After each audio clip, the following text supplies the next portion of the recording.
We're going to have a good time, so please welcome my guest for this evening, KKCYBER. Hi. Hello. Hello. Welcome.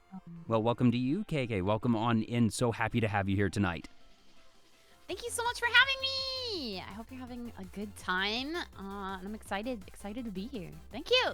Yes, excited to have you, and I see a whole bunch of Cedars in chat already, but for anyone who might not be familiar with you, if you could introduce yourself. Yeah, hello. Hi, my name is KK. I'm a cybernetic AI angel and your Denpet desktop bunny. I'm a variety VTuber. I like to do all sorts of things. Maybe a bit too much at times. We'll talk about some of it today, I'm sure, but I like to do things like I do ASMR, I do variety streaming, I do games, we play retro games, indie games, we do talking, we do all sorts of stuff over on my channel. So thank you so much for having me. I hope you guys have a nice time here tonight. Well, I'm glad you were able to make time for me because, like you said, you keep yourself very busy, and you were particularly busy last weekend because it was your birthday. So first off, happy belated birthday. And you had a fantastic 3D concert. And I was saying earlier, when we spoke earlier in the week, that this is the type of concert, frankly, that rewind the clocks a year or 2 years ago, that you're really probably only going to see from higher level agencies.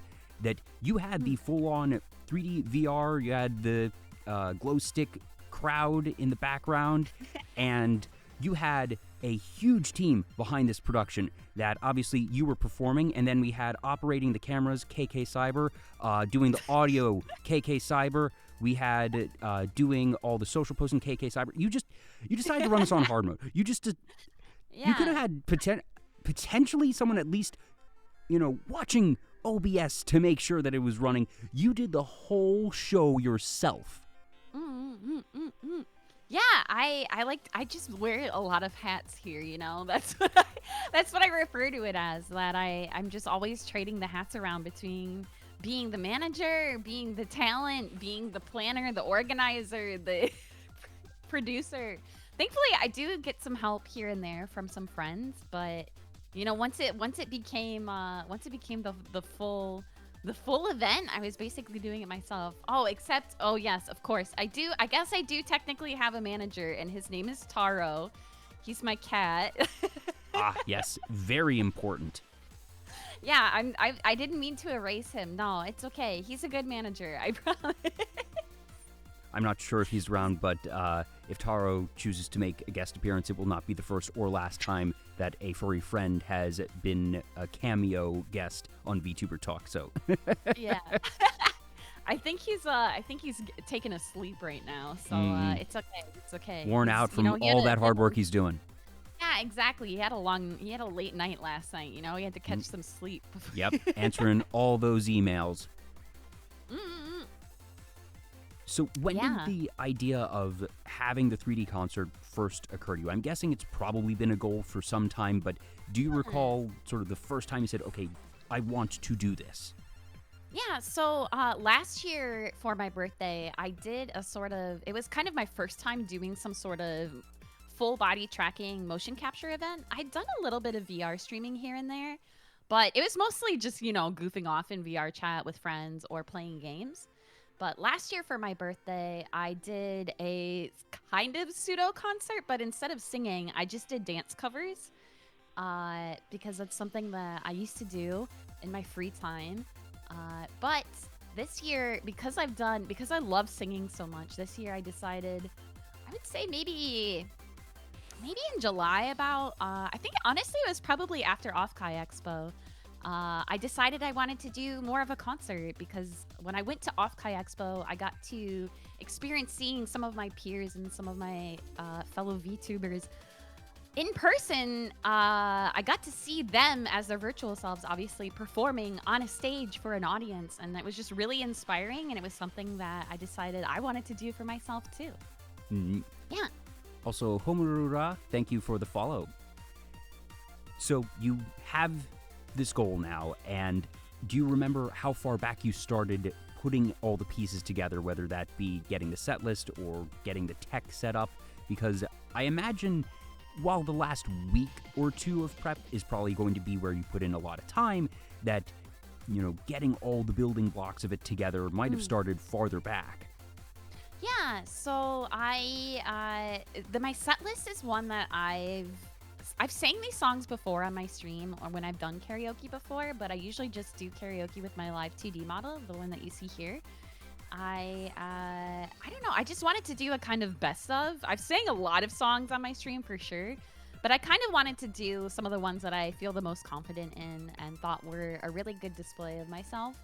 So that I feel like maybe has been, the set list itself has probably been in the works since debut, honestly. And that makes a lot of sense that for yeah. a big event like that, you're going to want to go with the ones that you're most comfortable with, the ones that you can just knock out of the park, not have that be an added source of stress or something that you need to invest time with extra rehearsals as you're preparing all the other tech. So that definitely makes sense. It's, I think, the smart move. And when it came to the 3D model, it actually wasn't one that I commissioned or something. It was a 3D model that there's a website called Booth, if you're familiar with it at all. Yeah. Yeah. Booth is a VTuber's best friend, honestly. Mm-hmm. But yeah, there's a lot of really nice assets available on Booth, and a lot of them are really good for using for VR chat. But because I wanted to use it outside of VR chat, I had to enlist some help in getting the file from Unity or exporting it to a VRM, which is the specific file type that you use for most 3D programs outside of VR chat. Since VR chat, you just kind of upload it natively with their own plugin to VR chat. It's a little bit more smooth brain, I would say, and a little bit easier to do when it comes to buying assets from Booth. But so I guess, the model itself was starting to come together in about July, and I had to work with a friend to get it exported, and that was a bit of a challenge because Unity is not exactly the most user-friendly program, for sure. I don't use Unity. I have friends who use Unity, and I just glance over every so often and like, that's nice, that's cool, that looks scary. It is. It is.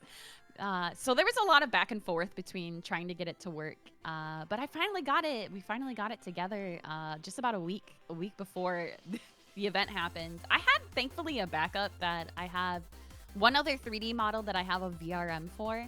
So that was going to be my backup in case this newer one that I had didn't work. But I thought this new one would be nice since it had a little bit more physics.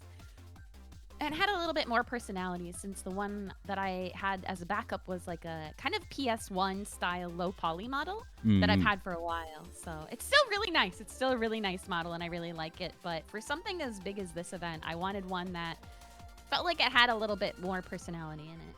Speaking of that model, you went with what was really this, for lack of a better term, it was a very comfy model. That it had this nice hoodie, comfortable t-shirt, that you didn't go with the traditional idol outfit. And I have to believe there was more than enough options of traditional idol outfits available on Booth, and that, once you have that file from Booth, the process of getting it into the 3D space is going to be about the same. So you made a active choice here to not go with the traditional idol outfit. Was there any particular reason behind that?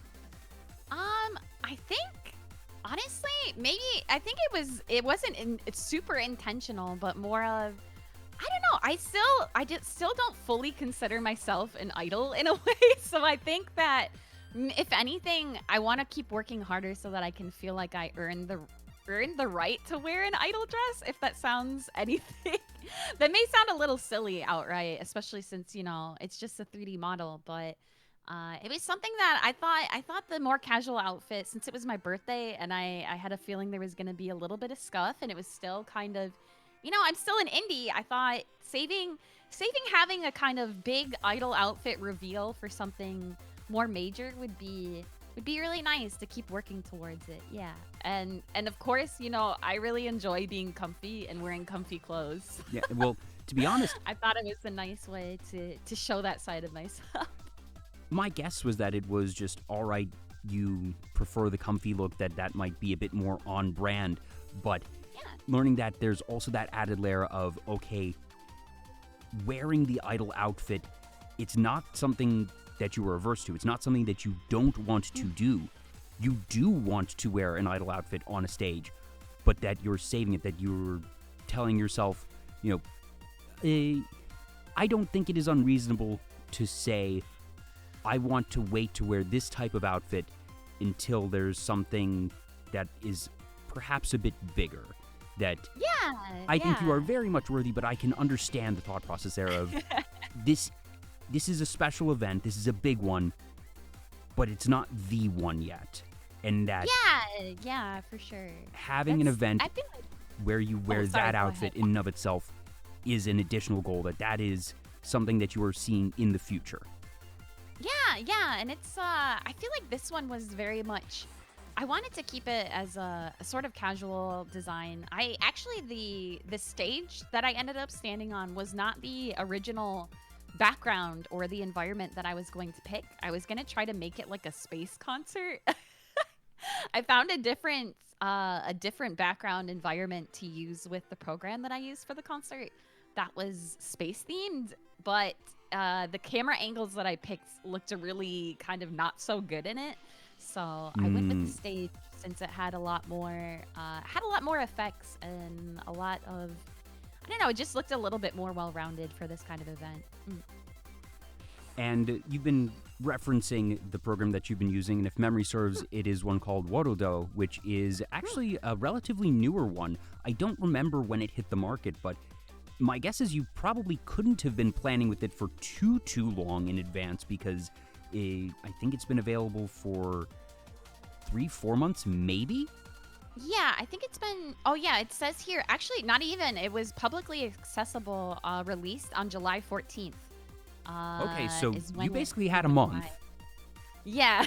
Had you been actively anticipating the release of the program and saying, all right, I'm looking to use this one, it looks like it has the features that I need, and that you were there day one once it was available? Or had you been working with a other program and then found out about Wododo somewhere along the way and were like, actually, wait, this looks even better?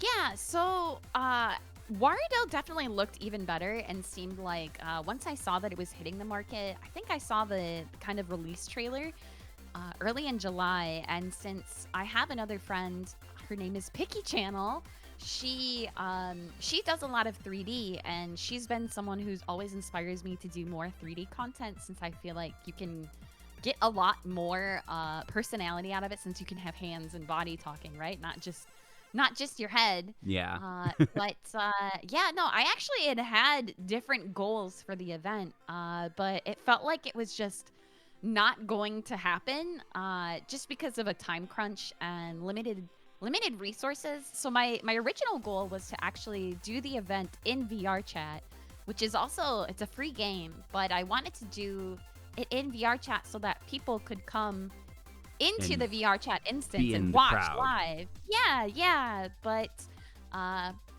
it just didn't work out that way because I still wanted to have multiple camera angles. That was something that I especially really wanted. And once I found out that Warudo had that support for it, I felt like it was a better investment of my time and resources to do that way. While VR chat still does technically have the capabilities for you to do multiple camera angles, it's something that you have to go to specific world instances for, and you have to have a specific plugin installed. And I had asked a lot of friends who were really involved into VR chat if they knew any worlds like that, and unfortunately a lot of them were private only. And the world people who would run them, it's at least a couple that I was told about were Japanese creators, and they prefer to only let people use them if they have like a huge event that they have organized and they have all of the details planned out. And yeah, that they are venues unto themselves, and that holding an event there, it's not just, okay, you can create a private instance of this thing for free and then set up whatever you want. That if you're going to host something, you need to work with them as an event coordinator, and that given a language barrier, that's probably going to be a challenge.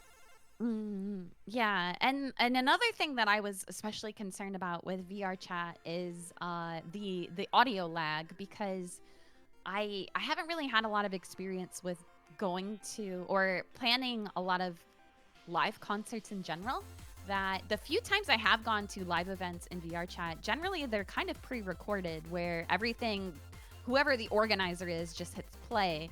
Yeah. Because getting the audio to sync for everybody and all of the effects and all of the models and everything to sync for everybody. People have difficulty doing that in regular OBS with live 2D, much less doing it in VR chat or any other external program while running OBS, while performing. It is just a safer method, frankly, that even a lot of high-level corporations do that just for their own safety. A lot of corporate organizations go with the recorded method because they know that it is going to be reliable and that they don't need to worry about things. So I respect the hell out of you for saying, I want to do this live. But at the same time, again, like, you're running this on hard mode. No, because that was the thing was I've seen a couple other indies do a kind of 3D concert or do a major event like this. But from the few, at least I have a friend who did one, and I asked her about it, and she said that she pre-recorded it, had the file ready, and then just pushed play once it was time to actually show it live. And while I thought that was really interesting and thought something like that I could do, I just get a lot more energy and a lot more thrill out of performing live and getting to see all of the chat react in real time, and being able to kind of ad-lib stuff and not have to worry about taking multiple takes. And especially, I'm not a big fan of video editing. I definitely prefer more live content. That makes sense. That you're just gonna, if you were someone who has performed, been on stage, whether it is doing streaming as a VTuber, face cam content, theater, comedy, when you are able to feed off of the energy of the crowd, that is a huge difference. It's just not the same when you're doing something recorded. And then also there's going to be, like you mentioned, the banter, and you could pre-record banter as well, but it would have to be very safe, very scripted. Whereas being able to do live banter, checking in on the chat, and that you mentioned one of the things that if you go up and watch the VOD, which is now available on your YouTube channel, linked down in the channel panels or video description if you're watching on YouTube, hi YouTube, that you will see that you lean over at several times because you're going to read the chat. Yeah, and I had to lean over a couple of times to pull a few things up on my own computer to make sure I had all my lyrics in order and I had my backtracks in order and had everything ready to go between songs. So I feel like I maybe should have asked a friend for help for that one specific aspect, but I feel like at this point I'm just nitpicking the things I would have done differently. But it was a learning experience to begin with, being able to do something like that. And Warudo being free, especially for indies, is really just made it that much more accessible. And it was honestly pretty easy from what I had the experience with that, setting the different camera angles and getting, I ended up getting there was a plugin that was available through the Steam Workshop, since Warudo is on Steam, that let you loop cameras. So I set it up so that the different camera angles that I picked the order that they would loop in and made sure that there was enough variety, and it showed on the face camera about every 2 shots. It ended up working out, and I took the time to kind of study some of the other 3D lives that I've watched that were recorded to kind of count down, see how much time they spent between different camera angles, and that if I couldn't control it and couldn't change every single camera angle while I'm performing, then at least have it looped to be something that felt natural and felt like it was in a certain amount of, a good amount of time in between the different shots. Yeah, and it definitely felt natural that you put in the research and the time to actually figure things out, and a lot of things you do that even when we were talking, just planning this show, that you even made a comment of, I'm going to go watch a couple of your VODs and whatnot, and that, I'll be frank, not everybody does that. That that you put in that time, and the fact that you went as far as watching other concerts, that's understandable, that makes a lot of sense, but you were counting the time between camera shots. That's next level. Yeah, I don't know. It's something that I'm always trying to find new ways to get inspiration from my peers and from the people that I look up to in this industry, especially since I don't know. I feel like I have a lot of room to grow as a VTuber in general, but yeah, it's just I'm always trying to find new ways to innovate my own channel and push the medium in general. I think there's nothing wrong with being really comfortable and kind of, just improving, pushing live, just figuring out what you're gonna do as it happens. But I get a lot of satisfaction from studying and looking at things and figuring out what other people are doing in this industry and kind of putting my own personal pinchy spin on it and seeing how I can learn from that and grow from that and what kind of new exciting things I can do for my own channel that way. Obviously, keeping private details private, do you recall what the first performance you ever did was?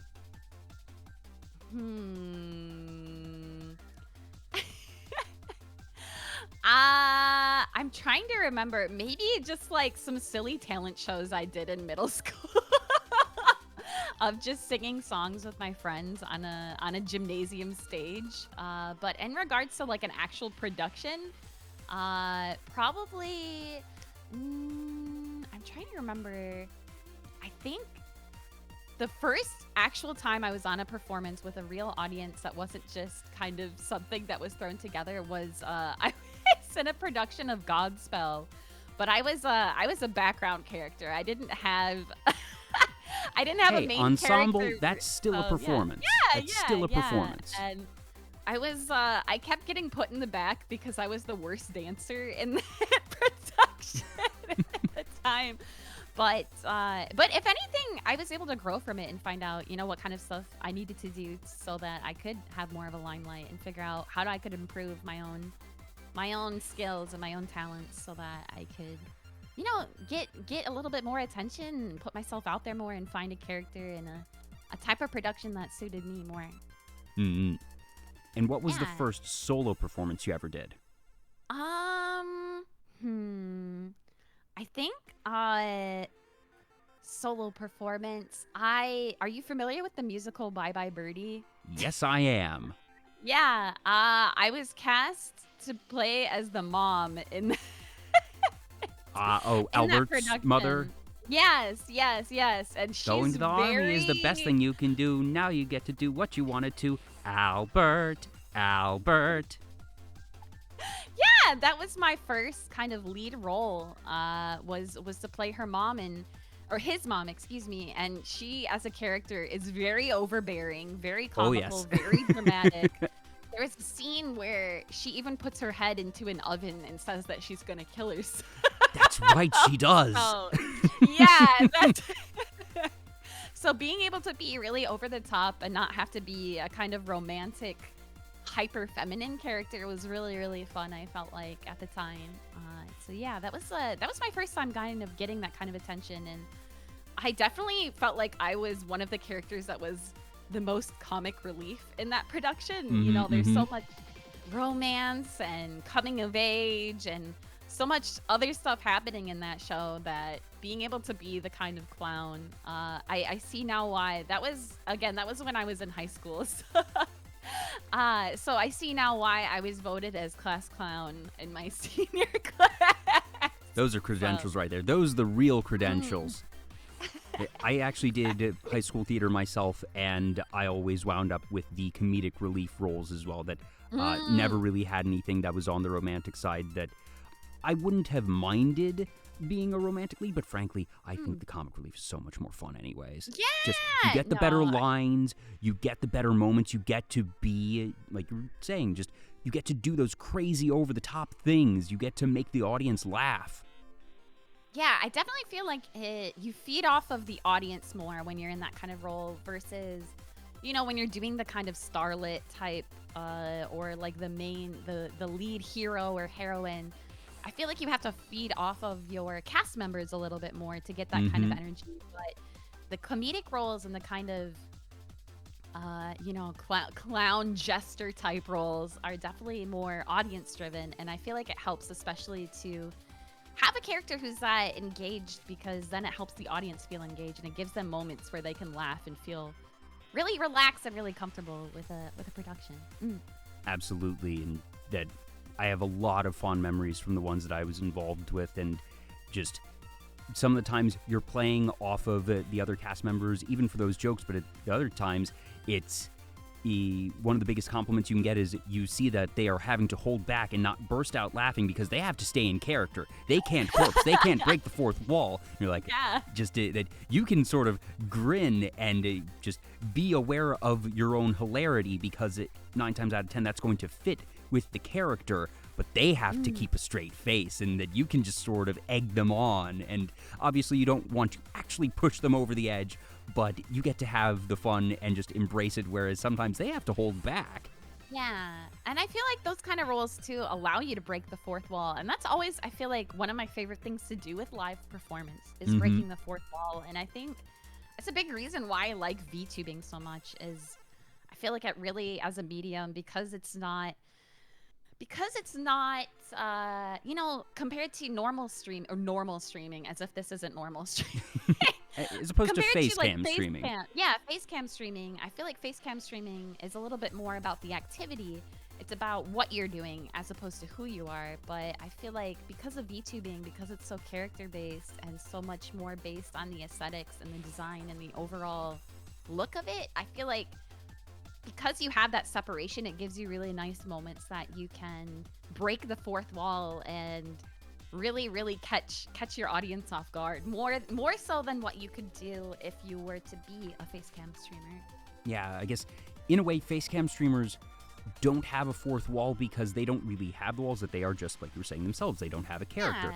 Whereas VTubing has this sliding scale where there's no wrong way to VTube. You can choose and be 100% in character all the time and refer to your viewers as whatever name, but also then refer to yourself as in-world, not refer to real life, or refer to real-life things in a flavorful, I suppose, way, as a quote-unquote in-universe way. But some don't do that at all, and that it's just the costume, so to speak. But then there's also sort of the middle ground, and you very much occupy that middle ground. And like you were saying, that offers the moments because since you have sort of set up the walls, so to speak, of theater, but there are some that will create those walls and they do not break the fourth wall ever. But you allow yourself to break the fourth wall, and that gives you just this extra little avenue of comedy, of entertainment to use in your content. Yeah, and it's I don't know, I think one of my favorite things about VTubing and streaming in general is just being able to interact with all sorts of different types of people. So it's as much as I love being a highly characterized version of myself, at the end of the day, I still feel like I am myself when I log in. And KKCYBER is me. I am KKCYBER. It's not just, oh, I put on the funny hat and I do the little tenchi dance. It's I'm still being very genuine and true to myself, but being able to connect with people with this kind of anonymity is really nice, that I feel like I can show parts of myself that I normally can't show if I were to meet someone face to face. Yeah. Gosh, now I'm just thinking about some high school theater things. Do you have any other favorite memories from shows, things gone right, things gone wrong? I'm trying to think. I think my another thing was when I was in university, I took a directing class, and that's something that I didn't think I would ever have a knack for. But I realized that I really like the aspect of finding the beats and telling people, or not telling people what to do so much as finding a way to make just text on a paper into something that's really interesting to watch and interesting to enjoy. So I feel like the directing experience that I got, even though it was just one class, is something that I've gotten the most out of, especially with VTubing, since I do everything myself. I say it all the time. Well, maybe not all the time, but I say often that I'm a director as well. I'm kantoku, which is director in Japanese. It's half the fun is just seeing what kind of things and different stories I can tell, and different types of different sides of myself that I can show to my audience. So yeah. I never actually thought about it in those terms, but I guess if you were streaming, just inherently you are a director. Yeah, and I think that's why I get so much gratification out of all of the planning. you're the director, you're the talent, you're the manager, Producer, everything. producer, yeah, the designer, the artistic director, all of those different avenues are just something that I really enjoyed, and my specific program that I studied in university made me well-rounded, and I think that's a lot of the reason that I have so much, I guess, tact for this kind of thing and finding different ways to engage with my audience. Did you have any moments earlier on when you started streaming where you remember really directly pulling something that you had learned in class of just, oh, this concept right here, or this project, I did something similar, and I'm going to take something I learned from this project and have it involved in, whether it be, set design, that's when you might be commissioning a background, or even if you're using royalty-free assets, deciding which assets to use and how to actually present your stream and everything, because that is very much set design. So were there any instances where you just had that sort of light bulb moment of, oh, I learned this, let's do that? Yeah, I feel like for more concrete, it's definitely, the kind of organization of the backgrounds that I've used. When I work with commissioned artists, telling them exactly the kind of ideas I have, even taking it so far as when I get... Yeah, the kind of back and forth of having to really tailor things in. I don't like settling for something, especially when it comes to my channel and my assets. So being able to kind of get in on and taking some of the pictures, even drawing all over them, saying, okay, what if we did this? Putting the visual aspects in to kind of make it exactly the way that I'm looking for it to be. And I think at least that's for more concrete ideas like backgrounds and especially character design when it came to getting my VTuber model. This design that I'm using right now was a kind of collaboration between myself and my artist. I was sent a few drafts for this model and I liked them, but I felt like I needed to add a little bit more of myself to it. So I scribbled all over it and sent it back, and my artist really liked the changes and we stuck with that for the final design. But even outside of those kind of design aspects, since that was a lot of what I got a lot of practice out of, or a lot of experience out of in university, I think one of the biggest things that I've really learned is when you drop the ball to just pick it back up and try again. And I think that's something that is a big thing that you learn in theater, especially when you're on stage, is that mistakes are always going to happen no matter what. And I think that's something that happens with VTubing especially. And you and I even had this conversation that when scuff happens, you just have to kind of pretend it didn't happen. And if people notice, then you laugh it off. And if they don't notice, it never happens.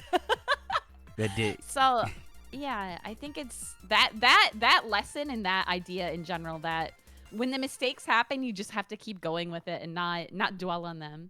Yeah. I think is the biggest thing that I've learned. That I have the phrase, if the audience doesn't know something went wrong, nothing went wrong, because there's plenty of times when you might have a cue planned or know, all right, this is supposed to work this way, and it doesn't. But to the audience who doesn't know your plan, unless something clearly breaks, unless there's, all right, headphones being blown out or just there's a blank screen, they don't necessarily know that something went wrong. So if you don't actually say, oh, darn, this was supposed to work that way, you just keep going and nobody else is the wiser.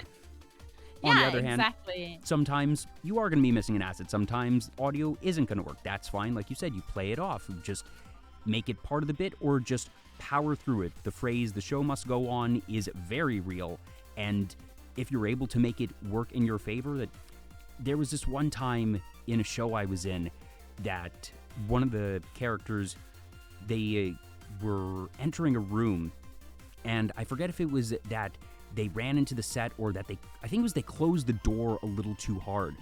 And one of the wall pieces, or one of the clocks or pictures on the wall, so not the wall itself, but something fell off of the wall and they caught it.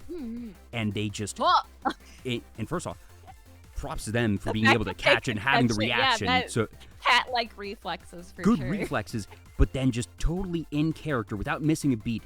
It's been a crazy day of just playing it off, because it was, a chaotic show anyways, lots of entrances and exits. So in character, being flustered super worked in that they just played it. You would have thought that we potentially even scripted it.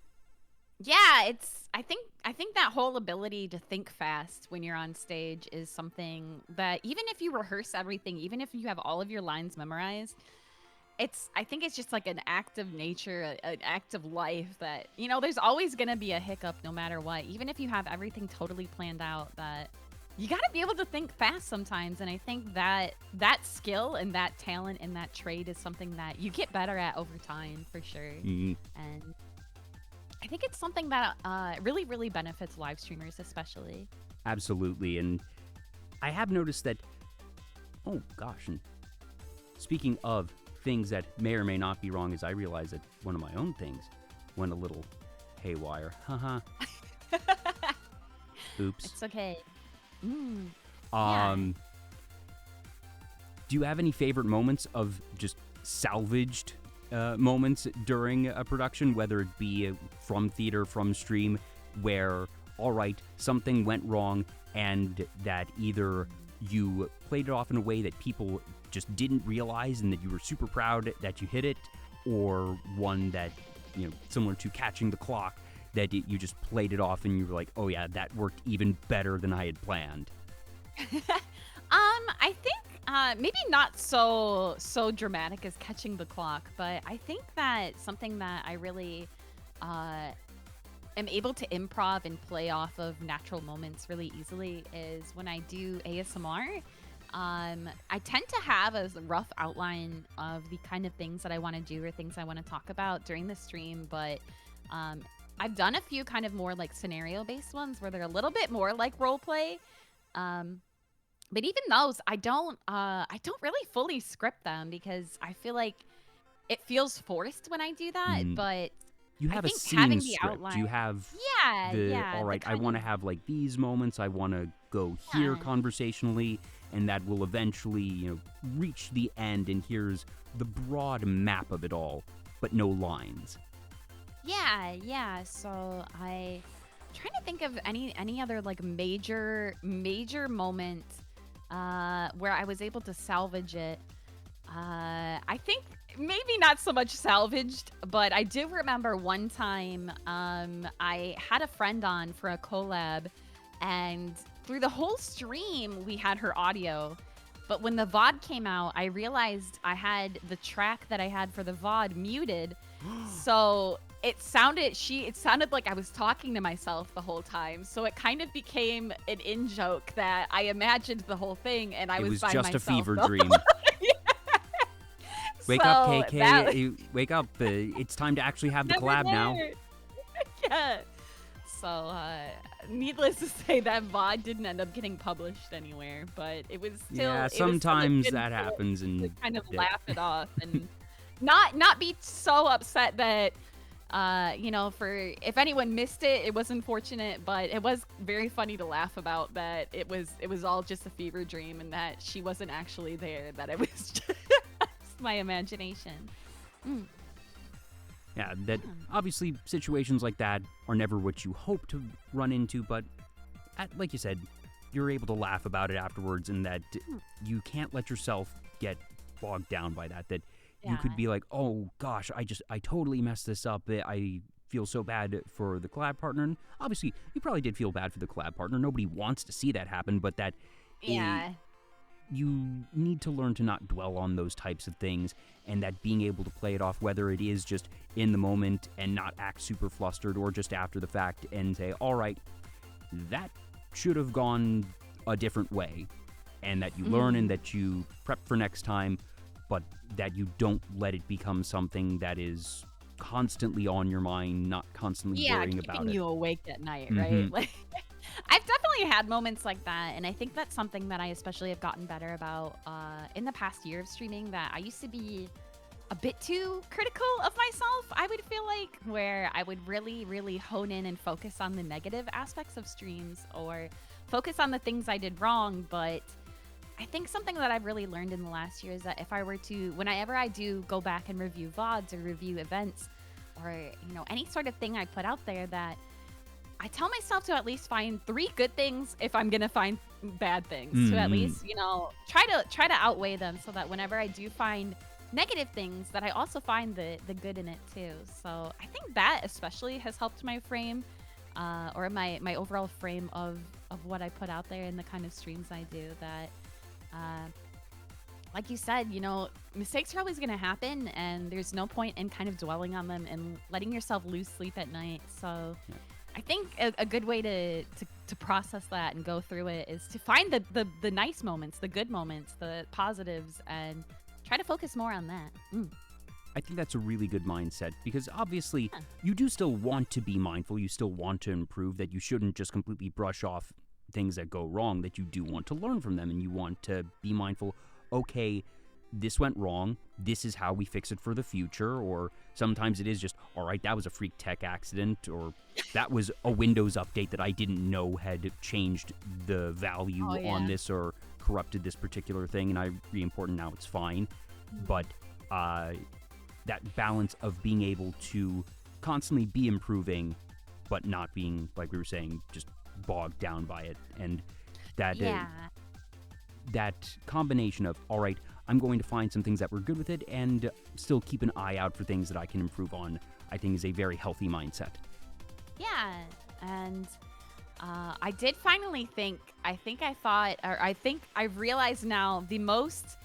I don't think I really made it into a bit or anything, but probably the most terrifying thing that happened on a live stream for me once was my cat puked on top of my computer while I was live. And I realized it too late, so I had to put a whole pause on my stream so that I could clean the puke out so that it didn't erode any of the. Yeah. Yeah, So, that's a more unique one to be sure, and certainly not one that you can realistically plan for. That's one that you have to watch and say, okay, that happened. I can't That change that. happened. I couldn't have changed that. It could happen again. And short of changing their diet, okay, if your cat is getting sick at a high Yeah. rate, you might want to get that checked out for other reasons, but that's not normal streamer preparation, shall we say. I did actually find a solution for it, which is that my PC is now mounted below my desk as opposed to sitting on top of my desk. So now he can't even sit on top of it. I said, well, you can't sit on top of my PC and puke on it if my PC isn't somewhere where you can sit on it. Modern My- problems my- require modern solutions. Yeah, exactly. Think smarter, not harder, right? Like, Yes. yeah. So, but yeah. Are there any shows that you would just love to one day be in, whether it be, sometime soon in the future, or even if you don't really have stage acting aspirations, are there just sort of conceptual dream roles that you have?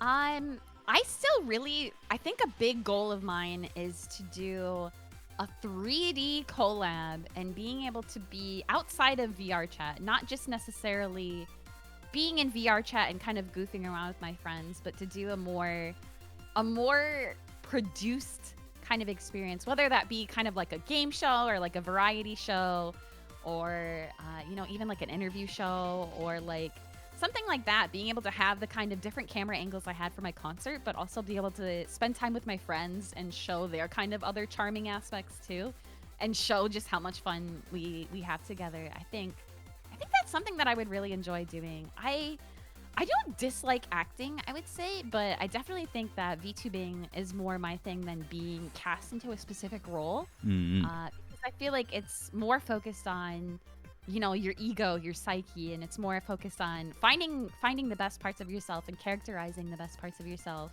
and even the worst parts of yourself, being able to kind of accept those and play them off as good things and not see them as negative aspects. So I think being able to kind of show those different sides of my friends as well too, and being able to show those to the audience and see the kind of cute, charming things that they may not notice about themselves, I think would be really, really fun for me.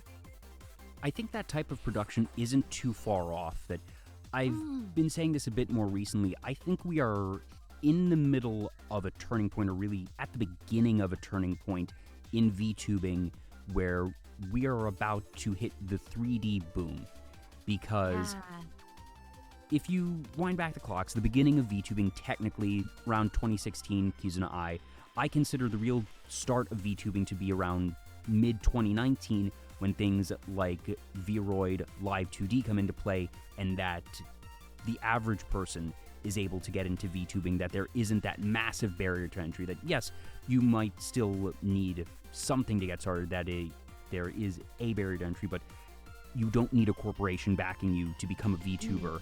And then you have these last couple years where there's been this just incredibly fast refinement and iteration of Live 2D and 3D in terms of OBS and streaming, but not so much 3D in a 3D space, because up until recently, that's still been something that's similar to early days of VTubing. You need special hardware, sometimes a special or at the very least big enough and treated space. But with the addition of certain programs like Warudo, with the different hardware like Mocapi and a couple others that have been coming out that are cheaper than some of the other 3D tracking options that have been available in the past, a lot more people are now starting to do 3D content. And I think that over the next year, 2 years, we're going to see a lot of people not only getting that, but then using it and just adapting it, experimenting with it, doing the types of productions that you're talking about. Because up until now, it really hasn't been viable. That getting a group of 5-6 people together that all have good tracking, being able to do it in a custom world, basically the only option has been VR chat. And we've gone over the various pitfalls that while it's really good for just walking around, exploring worlds, doing some simple collabs, it hasn't really been practical for productions. But now I think it's about to be. Yeah, and I think especially because VR chat, because it is very much like a public, it is still just a game at the end of the day. I feel like it's more, like VR chat is more about immersing yourself into the VR chat culture and immersing yourself into these kind of worlds. Whereas I feel like Rarudo and, another thing that I really want to see when it comes to 3D is AR. I really, I don't know if you're familiar with the VTuber Azuma Lim. She's been around for quite some time, not as long as Kizuna Ai was, but she's been around for almost as long as her. But she herself does a lot of AR where she records herself going on camping trips. She'll record herself going on her scooter and she puts her 3D model into it, so it looks like her 3D model's there.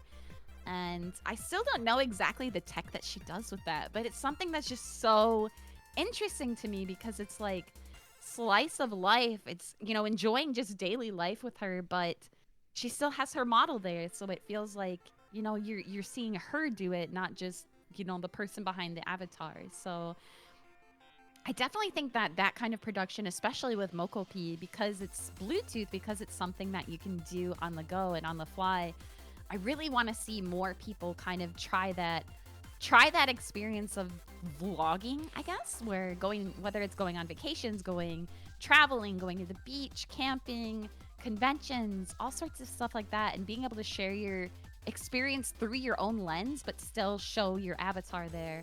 I feel like I don't know anything about coding or programming or anything, but a goal of mine or something that I would love to see would be a sort of application or something that you can use where you can have your outside facing camera for your phone recording in real time and your front facing camera capture your motion capture data so that you can have like your live 2D avatar while you're vlogging.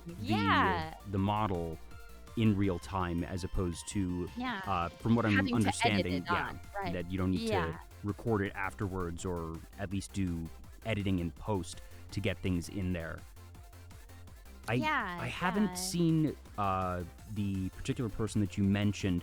I've seen 1 or 2 different pieces of content like that, but you're right, it is not a common thing right now. But I hadn't even really thought of that particular angle, but you're really right, because you already see plenty of people doing different vlogs of, I went to Japan and did this thing, or I went to a convention, and to be able to do that would be really, really interesting. And I think, well, I'm not actually sure. It might depend how good, your phone's specs are at that point, because that's a lot of stuff going on. But at the very least, even if it is just the pre-recorded and then be able to put your model up in post, that's still something that I think we're going to see become a lot more common. I'm not actually sure myself how that works. Obviously, I'm not a VTuber. I learn a lot of this tech sort of secondhand. I hear about it. I talk with some friends about different things. Don't have any firsthand experience with it myself, but there's so much going on, so many people developing lots of different programs, platforms, and some of them are out and people are still experimenting or just discovering them, but there's goodness knows how many that are in production right now, some announced, some unannounced. Yeah. Is it okay? If it's okay with you, I can post a link to Azumalin's channel. Send it to me because I have just, as basic safety precaution, links are blocked in the Twitch chat. So anything that is just sent from anybody other than me would automatically not go through. But I can do that. Yeah. Ta-da! So there we go. Azumalin.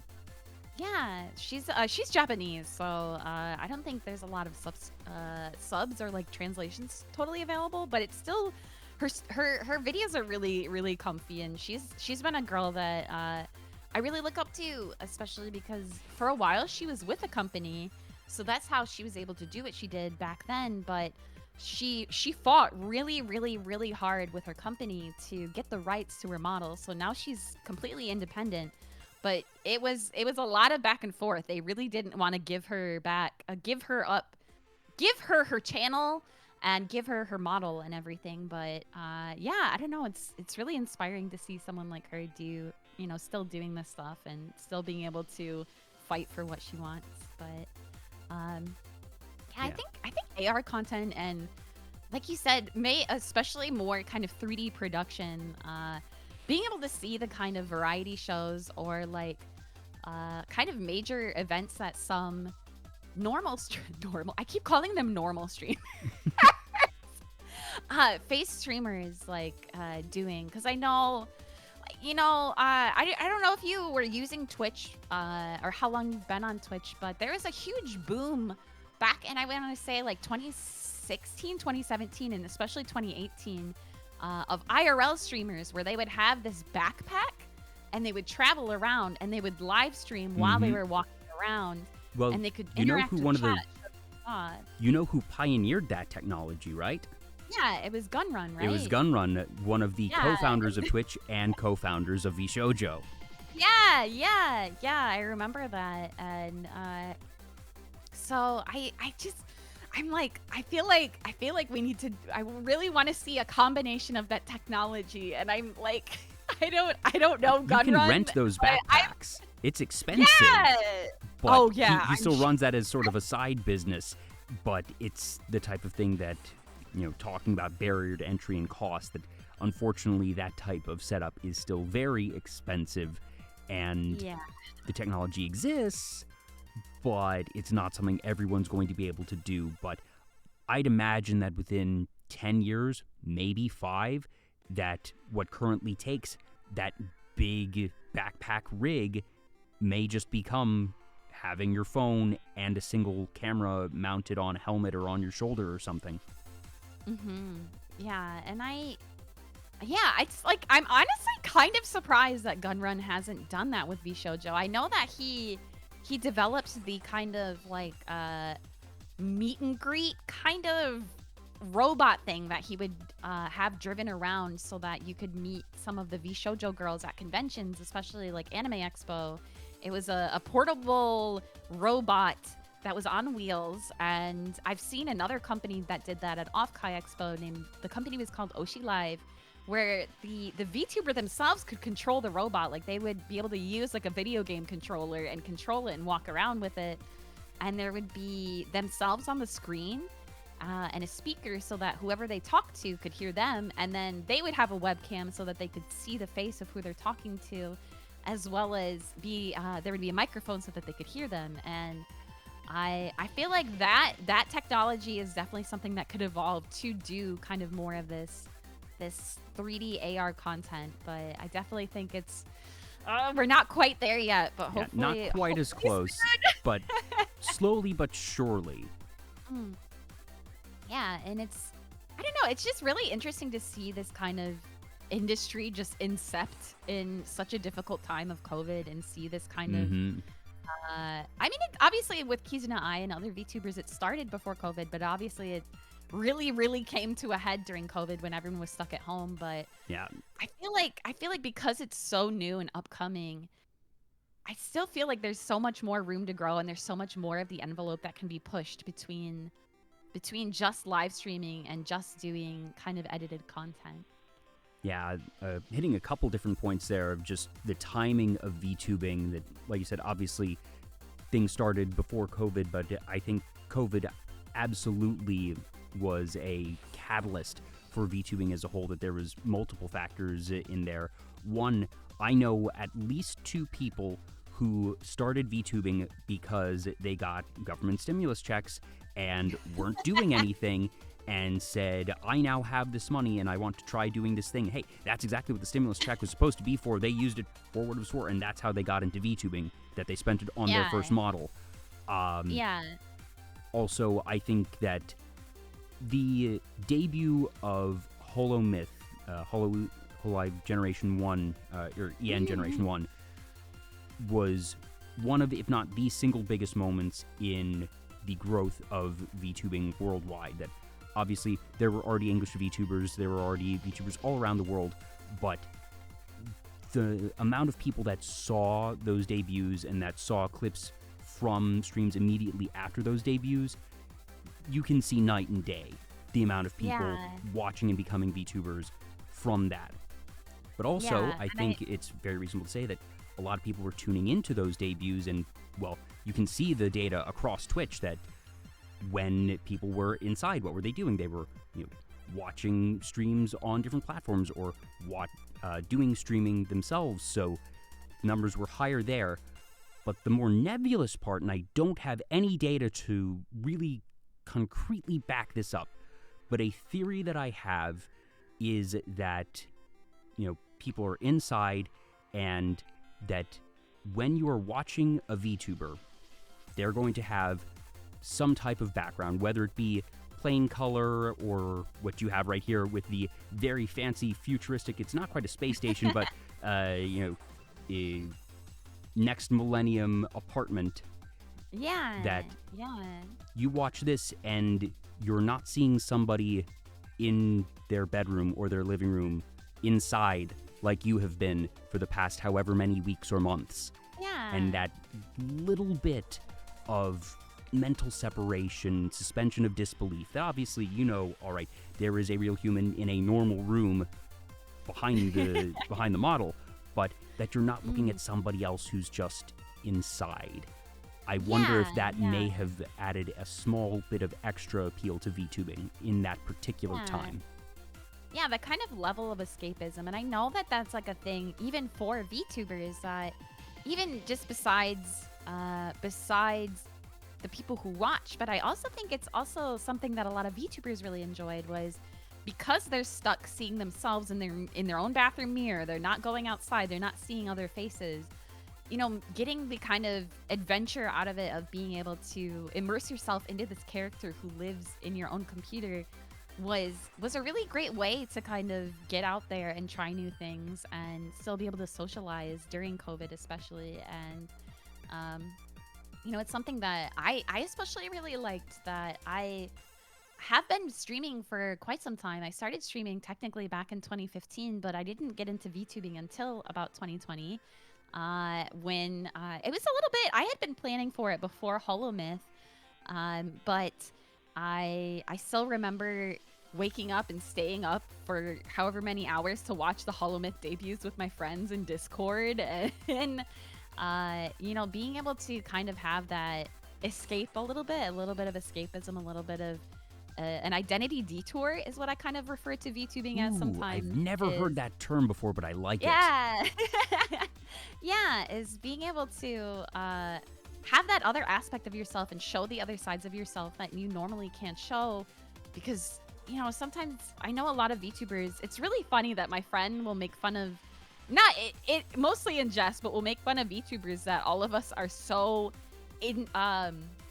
introverted that none of us really go outside and talk to other people, but we can be so social online and so chatty online. But when it comes to meeting up in real life, it's like you pulling teeth sometimes because none of us want to go outside so much. But yeah, I think it's the same for VTubers is what I was saying. In that, being able to kind of have that escapism, have that adventure, have that excitement, and have something to look forward to each day, especially when you're stuck inside all day, was really helpful. And now that life is even somewhat back to normal, or rather a new normal, I guess, it's still really, I'm really happy that it's still existing. Especially, I know there was a lot of fear mongering for a little bit that the VTuber bubble is gonna pop, everyone's gonna stop caring, but no, I think VTubing it's is not a fad. No. The Not only even way that a little bit. VTubing is a fad is if streaming and content creation itself is a fad. Yeah, and I still don't think that is. I definitely don't think that's the case either. I think it's just, we live in the age of the internet now, so No, this is people, of course, only are gonna going to adapt grow. their own interests. Yeah, for sure. And yeah, it's and I know that, like, a lot of times, especially with VTubing, that there's a lot of VTubers who have kind of challenges in real life, whether that be health problems or difficulties at home, difficulties with jobs, school, things like that. That VTubing, none of that really matters. You don't have to talk about school. You don't have to talk about your real job. You don't have to talk about your real life or anything like that. You can just have a nice time and be exactly the type of person that you want to be. And I think that is something that's really inspiring. And I'm really happy that a lot of my peers who have struggled with social anxiety and struggled with finding avenues for creativity and avenues for self-expression, that they've really flourished with this medium.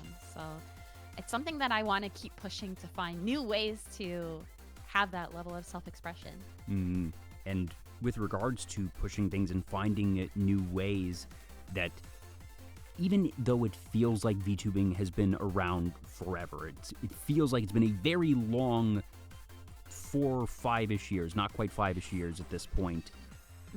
This is still the Wild West. This is, everything is still changing so fast, even though it feels like things are at their quote-unquote maturity stage.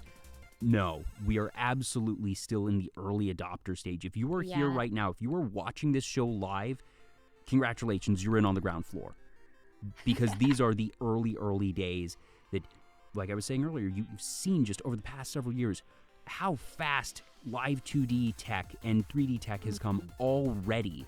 And it's still going to ramp up. That inevitably technology will somewhere sort of slow down and plateau, but right now we're just iterating so fast, and there's things changing so quickly that this is just going to continue growing, and the number of ways that you're going to be able to create content and use a VTuber model and interact is only going to increase. Yeah, and it's like, especially for me, I think a big reason I was able to really come to that conclusion, it was hard for me to kind of believe that, it is the Wild West at times, because obviously, with some of these corporate VTubers and corporate companies, so much happens behind closed doors. You don't really get a look on the inside. But being able to go to Off-Kai Expo in person was really eye-opening for me, to be able to meet the other people face to face in this industry, and meet other people who are doing this professionally, who are, they have investors, they have entire companies, they have LLCs, all that stuff. They have way more of the technology than I have access to, but kind of seeing that they don't really know what they're doing either made me realize. Everyone is still learning. Everyone is still experimenting. I see. Okay. Frankly, what surprises it made me me, feel a lot more confident, for sure, that so many people that are just clueless. the phrase "fake it till you make it" is absolutely real. Yeah, for sure.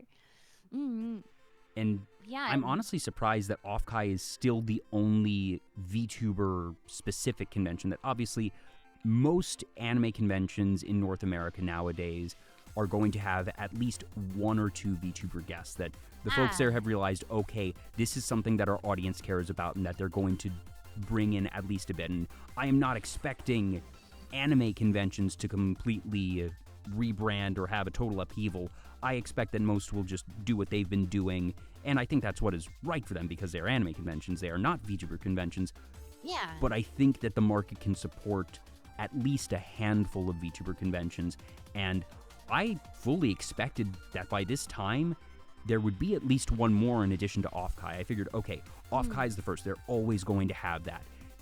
But, you know, I would have thought somebody would have tried to do one maybe for this winter. So you have Offkai in summer, June-ish, and that somebody would try and aim something 3-6 months on either side. Because people would still go to that. You could still do that, and there's plenty of groups, whether it be a group that is already running an anime convention. There's plenty of corporations that run comic cons, that run anime cons for profit. I'd say 70-80% of anime cons in North America are nonprofits, but then you have some for-profit ones. The comic convention space is usually much more for-profit, but still has plenty of nonprofits as well. I could see either another nonprofit, because Offkai is a nonprofit, or a for-profit group trying to start their own VTuber convention. And nobody has. Yeah, I think it's maybe just because conventions in general were operating at a loss through COVID, right? That so many certainly were just kind of trying to cauterize the bleeding, and just trying to kind of reboot their staff, reboot their guest list, get themselves back into the swing of things. That maybe they just need a little bit more time. But I still expect now, in the next year or so, someone's gotta at least try, I would assume. Yeah, and I think something that I'd be really interested to see is, so I know you said that you've Hololive, of course, but so Hololive had their own kind of Hololive convention in Japan called HoloFest. And it was really wild to see. I had a friend who went and took a bunch of pictures and shared it with me. I saw so I got to, lots of stuff online about that, and that obviously that's its own very separate thing because that is a corporation running it for itself. So that's not some group that is trying to bring together the larger community, or that is a third party who is trying to work things. But I'd be interested to see them push North America and just push the Western audience a little bit more. That especially too, just HoloFest US or HoloFest NA. I feel like that's part of why they did the Connect the World concert. That was absolutely a pilot. That was and absolutely a test.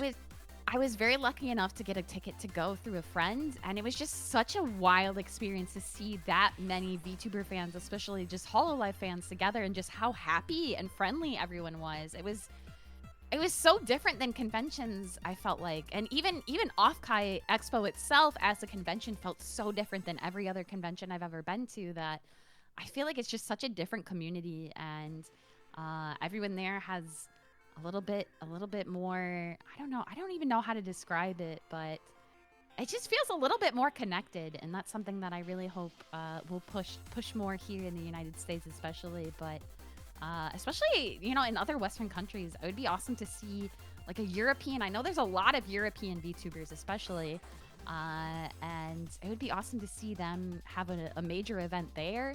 I know that there's like a convention called Dokumi. I think that was in Germany. Yes. That a lot of VTubers got to go to there, and that seemed really interesting. They've been early pioneers and early adopters, I suppose, for VTubers and VTuber fans. Absolutely. Yeah.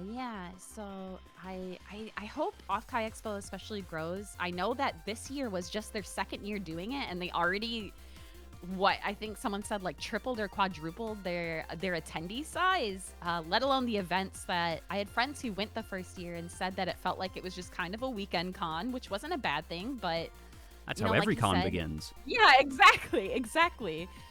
So it'll be really interesting to see how they kind of evolve it, and I was just really thankful enough to be invited as a guest to kind of be there, still as an early adopter, and still getting in the ground. Obviously they had their own issues, and it's still something that no one really knows how to do, especially when it comes to interacting the IRL and the VR or virtual aspects of it, how to mesh them properly when it comes to dealing with convention tech issues. I know that you said that you have worked in conventions before, but obviously convention internet is notoriously bad. It does not matter what venue, what show, what weekend of the year, convention, hotel, whatever. Venue internet is abysmal, and they will charge you an arm and 2 legs for the privilege. Oh, yeah. Yeah. Yeah, so I would really love to see how much it could evolve, especially, and I think that was like one of the most enjoyable aspects for me, and I've said that before, that going to Offkai, I was lucky enough to also have a meet and greet, and some of the seeders came all the way out to see me, but it was the most rewarding experience too. I know they were very shy also, especially because I got to see them. There was a camera for me able to see them. But it was such a rewarding experience for me to be able to kind of put a name to the face and have a conversation with someone and feel like they're people, you know, that the seeders are here to support me, and that they came all the way out there just to see me and just to spend 5 minutes to talk with me. And it was just such a rewarding experience that I hope other VTubers can experience it too. And that's another reason why I kind of do VR chat so much and do kind of off-kais in VR chat, is having the opportunity to connect with these people and connect with the people that support me and that I really care about and that care about me, and be able to have kind of candid memories, that it's not something that's fully documented, that it's something that it's just in the moment, enjoying time together. So I hope more things like that happen, and that conventions kind of pick it up more, and it's not just, I know that a couple of the meet and greets can kind of feel rushed, where it feels like it's just a commodity in a way, that sometimes you only get a minute to talk, and I feel like that's not enough time to really it's such a have balancing a act, right? especially Yeah. when it gets to the corporate VTubers, because you're balancing, okay, if you know that there are going to be, you know, exponentially more people interested than you have time for, that it's the balance of, okay, if we have an hour for this meet and greet, do we give everyone a minute and it's 60 people, or do we let people have 2 minutes and it's now half? 30. Yeah. It's 30. It's definitely a balancing act, and it's even beyond that. I can only imagine, like, just talking to the amount of people that came for my meet and greet, 4 or 5 minutes each. I had such an amazing time, but at the same time, it's like, Time flies. yeah, it flies, and thinking about having to do that for even more people for potentially hours on end, and feeling like you have to really find a way to connect with so many people in such a tight amount of time. It doesn't, and without it feeling forced, you know. It's like, you know, you want to make small talk, you want to have a meaningful connection, but you still have to keep an eye on the clock. You still have to make sure you're not touching on any uncomfortable topics for them or for yourself. It's definitely a balancing act for sure. And I think that's something that VTubers that go to conventions are going to learn and just get better at over time themselves. That obviously, if it's your first time ever doing something like that, there's going to be the natural, I don't know if uncomfortability is the correct word, but there's going to be some acclimation at the very least. And that as you do that a bit more, my guess is that by the time you had the last session during your meet and greet, that you were a lot more comfortable and already had a couple strategies built up just over that however long you had from the first session. Yeah, and I was lucky enough too that I have peers who are also VTubers that have done meet and greets. Like a friend of mine, her name is Leah. She is technically my VTuber sister because she shares the same artist as I do for our models. But she's done meet and greets before, specifically in Discord, and I asked her if she had any sort of advice or something, so that I had something to go off of and I wasn't just going in totally blind.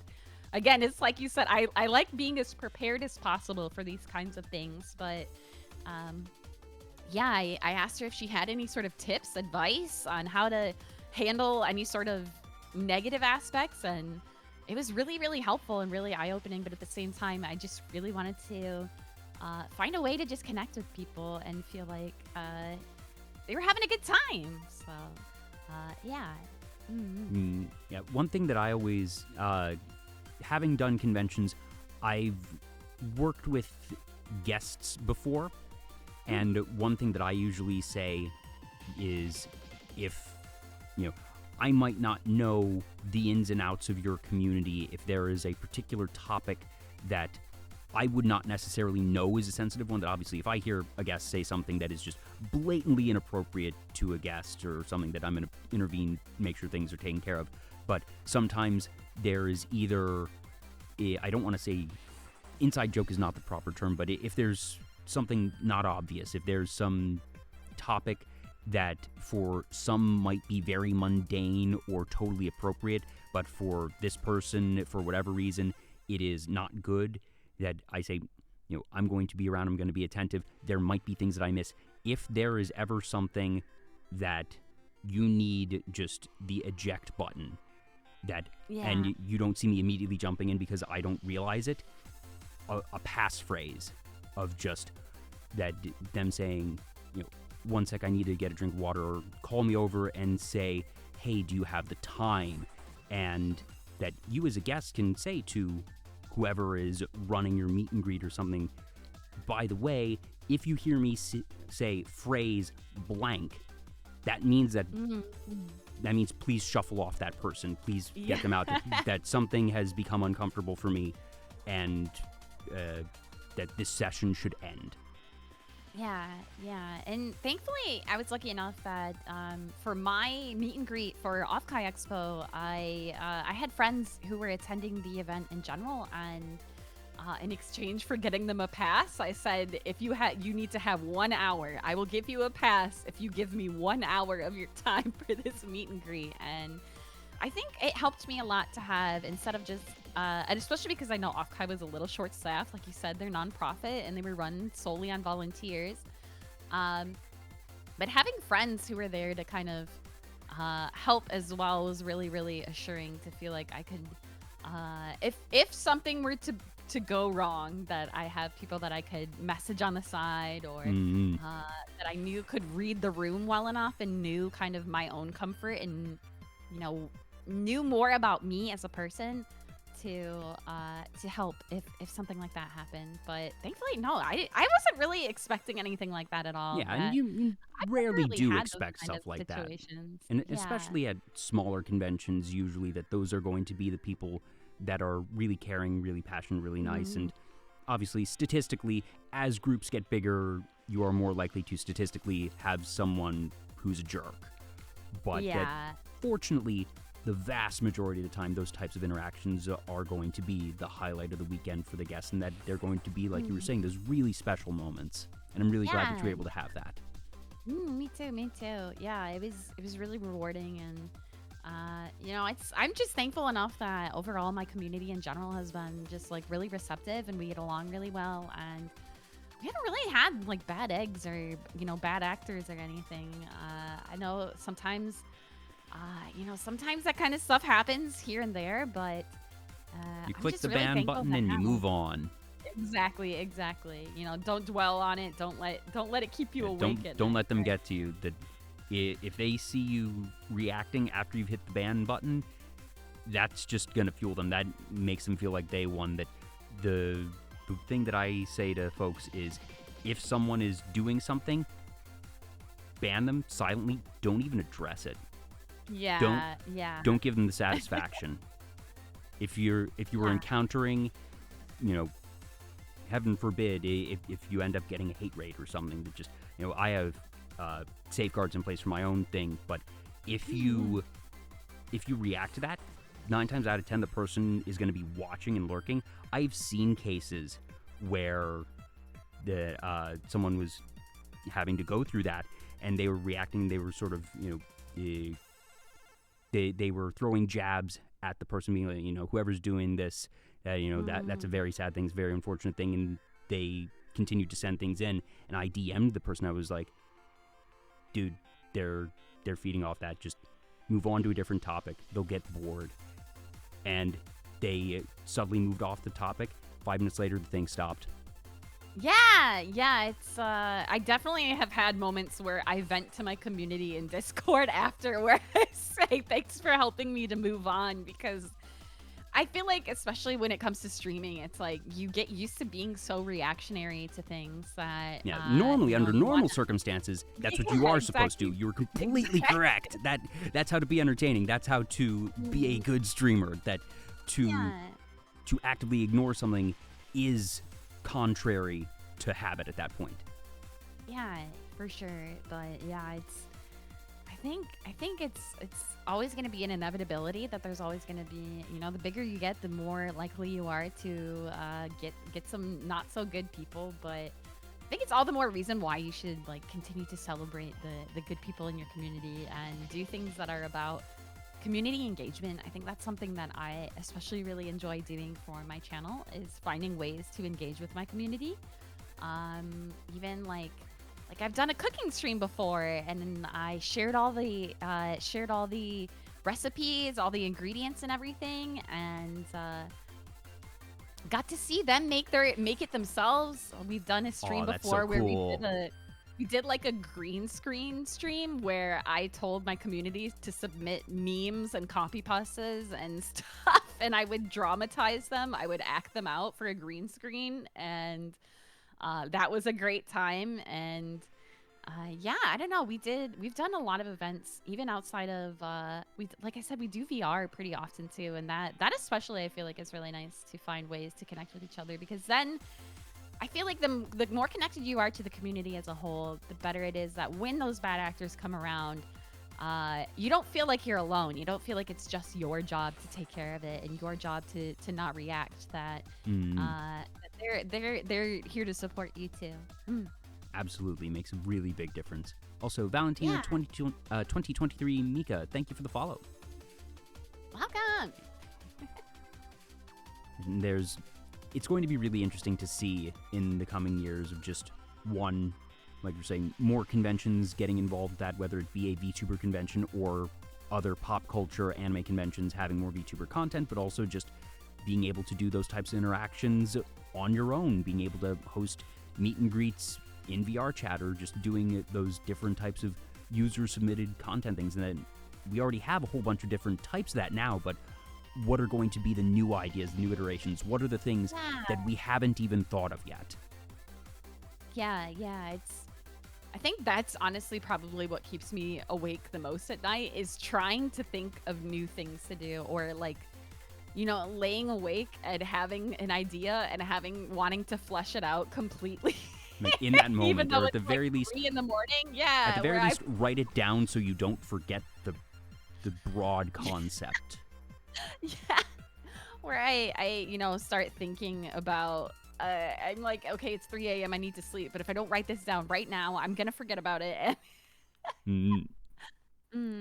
So I feel like, oh, sorry, go ahead. No, I was going to wrap back to something you mentioned earlier. You go ahead. Oh, I was just going to say, I feel like that was part of my concert was planned at 3 in the morning when I couldn't sleep at night, because I had an idea and I wanted to do more research for it that I knew if I didn't do it, then Peak creativity hours right there, 3 a.m. Yeah. Oh boy, 3 a.m. Sometimes it happens and it's just, all right, I know I should be sleeping, but the problem is if I try to sleep right now, I'm going to be thinking about this thing and that I won't be able to sleep. So the efficient play in this moment is to do this thing right now, because then I will be able to sleep very soundly. As soon as I finish that thing, I will be head empty, relaxed, and just fall asleep. But otherwise, I'm going to be just laying in my bed, thinking about doing the thing, thinking, oh gosh, I shouldn't spend the time, but at that point, I'm spending the time thinking about the thing and not doing the thing. And if the time is going to be spent awake anyways, might as well do it. Yeah, exactly. You mentioned the cooking stream, so what did you cook?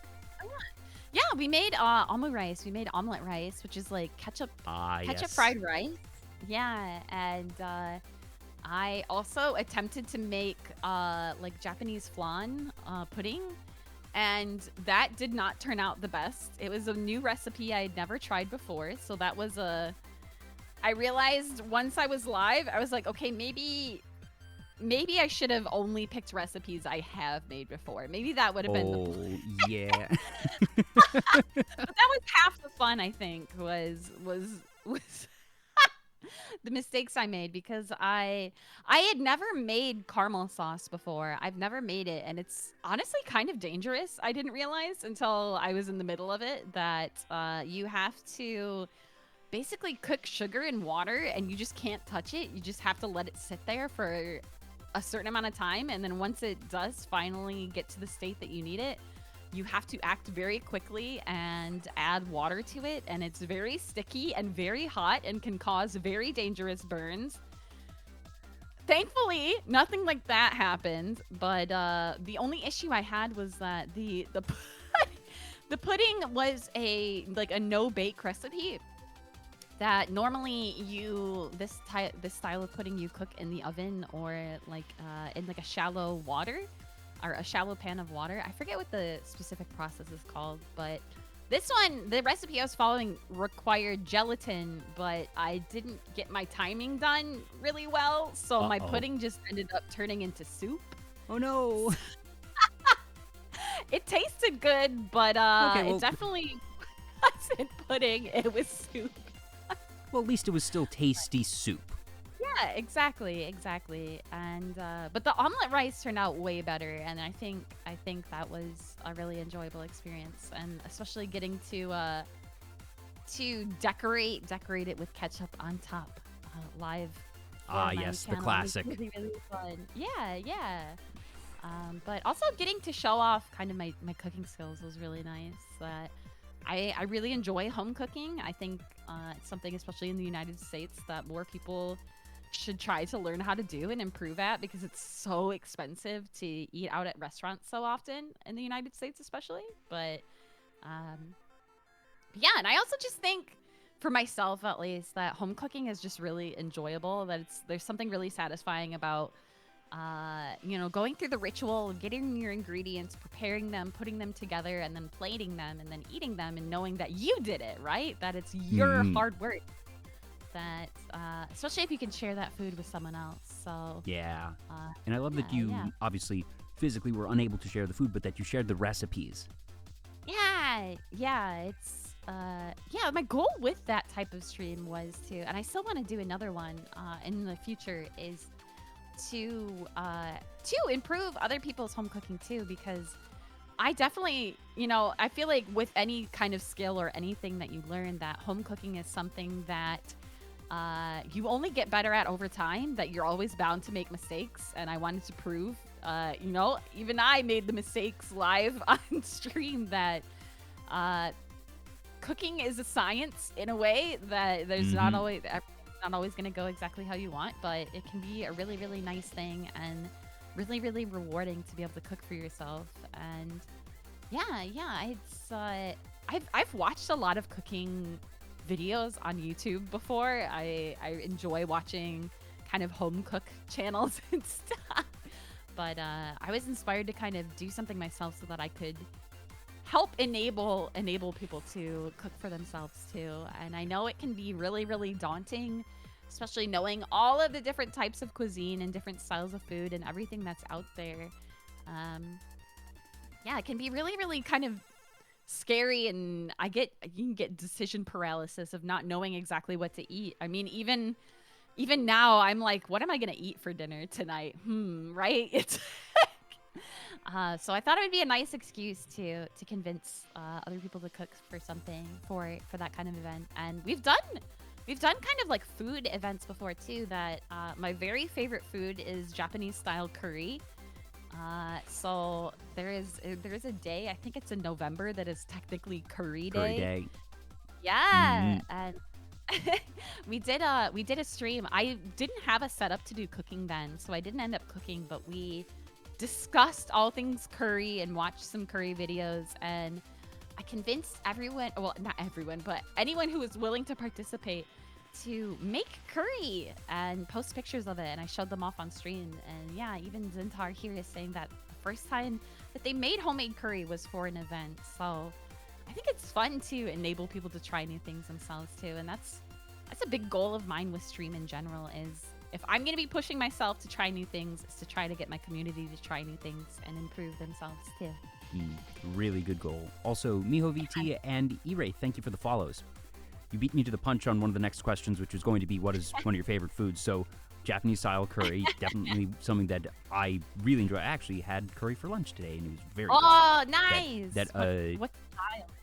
Or like what did you have with it? I should ask. It was from a restaurant. It was not one that I made. To tell you, I'm able to do, if you give me a recipe and all the ingredients and such, I'm able to cook and have basic proficiency there. I am not particularly skilled in terms of being able to just, if you give me a bunch of ingredients and no instructions, or just knowing necessarily, all right, this is how I can augment a recipe. I'm not necessarily good at that. But I don't cook super often. For me, it's not a pain, but it's just really time consuming, frankly. Yeah, no, I definitely understand. I know that's like the balance of trying to find. I think that's why it's a fun challenge too, is to find meals that are really easy but don't sacrifice on flavor. I'm an extraordinarily lazy cook that I don't eat out much at all. That the reason that I was able to get from a local restaurant is that I had for work, I was able to do an order on the company dime that normally I would not actually pay for. But honestly, food tastes so much better when you're not paying for it. Yeah, exactly. No, but when it comes to cooking, that I don't actually eat out a lot, and what I will do usually, I make a lot of rice. I have a cheap rice cooker that I bought a couple years ago, but it has been an absolute workhorse for me. And usually my type of meal is bowl of rice plus protein plus vegetable plus sauce or seasoning of some sort, and that it's just, okay, is it going to be, sometimes it is as simple and lazy as I'm going to microwave some chicken nuggets, cut them up and put them over the rice with peas and carrots and a sauce, and that's a big good meal. Sometimes it'll be, all right, I will make some fish or something and do some basic seasoning on that, nothing super fancy. But that's usually the extent of my cooking of, take these basic elements, put them together. It's not going to be anything really fancy, but it'll taste good in that it is at the very least something that, like you're saying, eating out's expensive. That if you want a really easy way to save money, number one tip, if you're eating out, don't order soda. Soda is the easiest markup on any bill that you can avoid. Because it can be like $3 at this point. It's ridiculous. Not to mention just, really high sugar content, that if you're just drinking water, it's cheaper and better for you. And don't get me wrong, I have soda every so often. I'm not saying stop drinking soda. But if you stop ordering it at restaurants, at the very least, if you're going to drink soda, get it from the grocery store, get it in a 12-pack or something, or buy a 2-liter bottle. It's going to save you so much money over time so quickly. Or just, not ordering out, that being able to make something even as simple as rice plus chicken nuggets, or even if you want to be fancy, that I'll buy salmon or trout or something, and for a big thing of fish that it will cost $15-ish, but that is enough fish for me to make at least 3 meals worth, and $15 is usually what you're going to pay at a restaurant. That for just a single meal.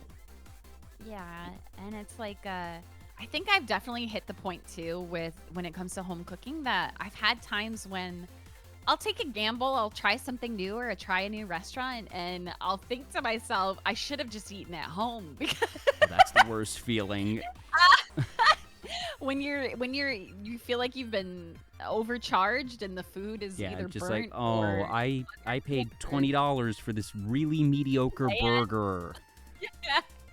I think that's like the point of home cooking that I've hit, where I have to think to myself, is this worth, is the effort of not cooking worth the gamble that I'm gonna take in making sure this is gonna be good or not? And by all means, treat yourself, but like I was saying, just it adds up so fast that if you start off eating out 3-4 times a week and reduce it to 1 or 2, you're going to be saving over the course of a year, maybe upwards of $1,000, because assuming that you're not just doing fast food drive-through, most, even basic proper meals, if you go to like a sub shop or something, are going to be $15-20. And that's assuming Yeah. that it is just walk in, get your food. You're not sitting down. You're not paying for tip. You're not doing a delivery charge and all that. Yeah, and I mean, even McDonald's is getting expensive now. And especially if you're getting delivery, that those platforms have the delivery charge. They'll usually have an inherent markup on anything on the menu, anyways, and then the service fee, and boom, the cost of the meal. And you have to tip your driver. Yep. Cost of the meal has gone up 50% for delivery, basically. Yeah, and it's like, I mean, even McDonald's, it's like, it's hard to eat, to get something. They've been marking up their prices just in general, even if you go through the drive-through. Maybe it's just the dollar menu is no more. But yeah, the dollar menu isn't there anymore. Like, even just a small fry is almost $2. It's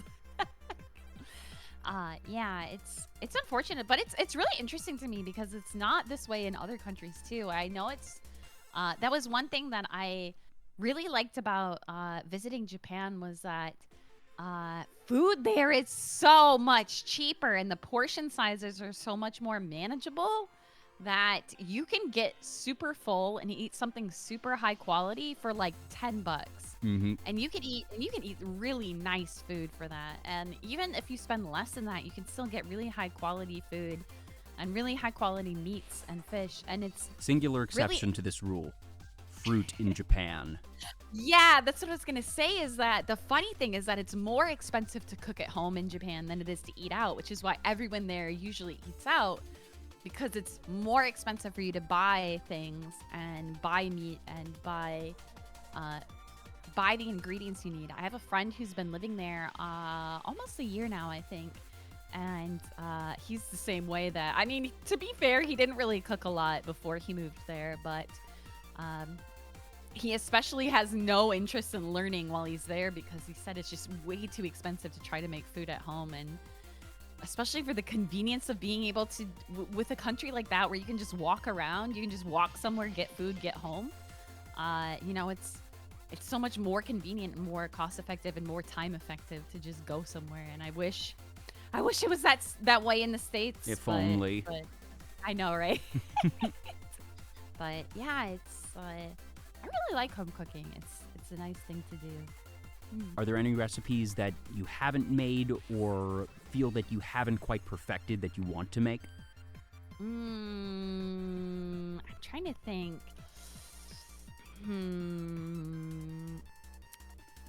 I think most of the recipes that I really want to get better at are desserts, and those I try to baking and pastries. That's a whole other ball game.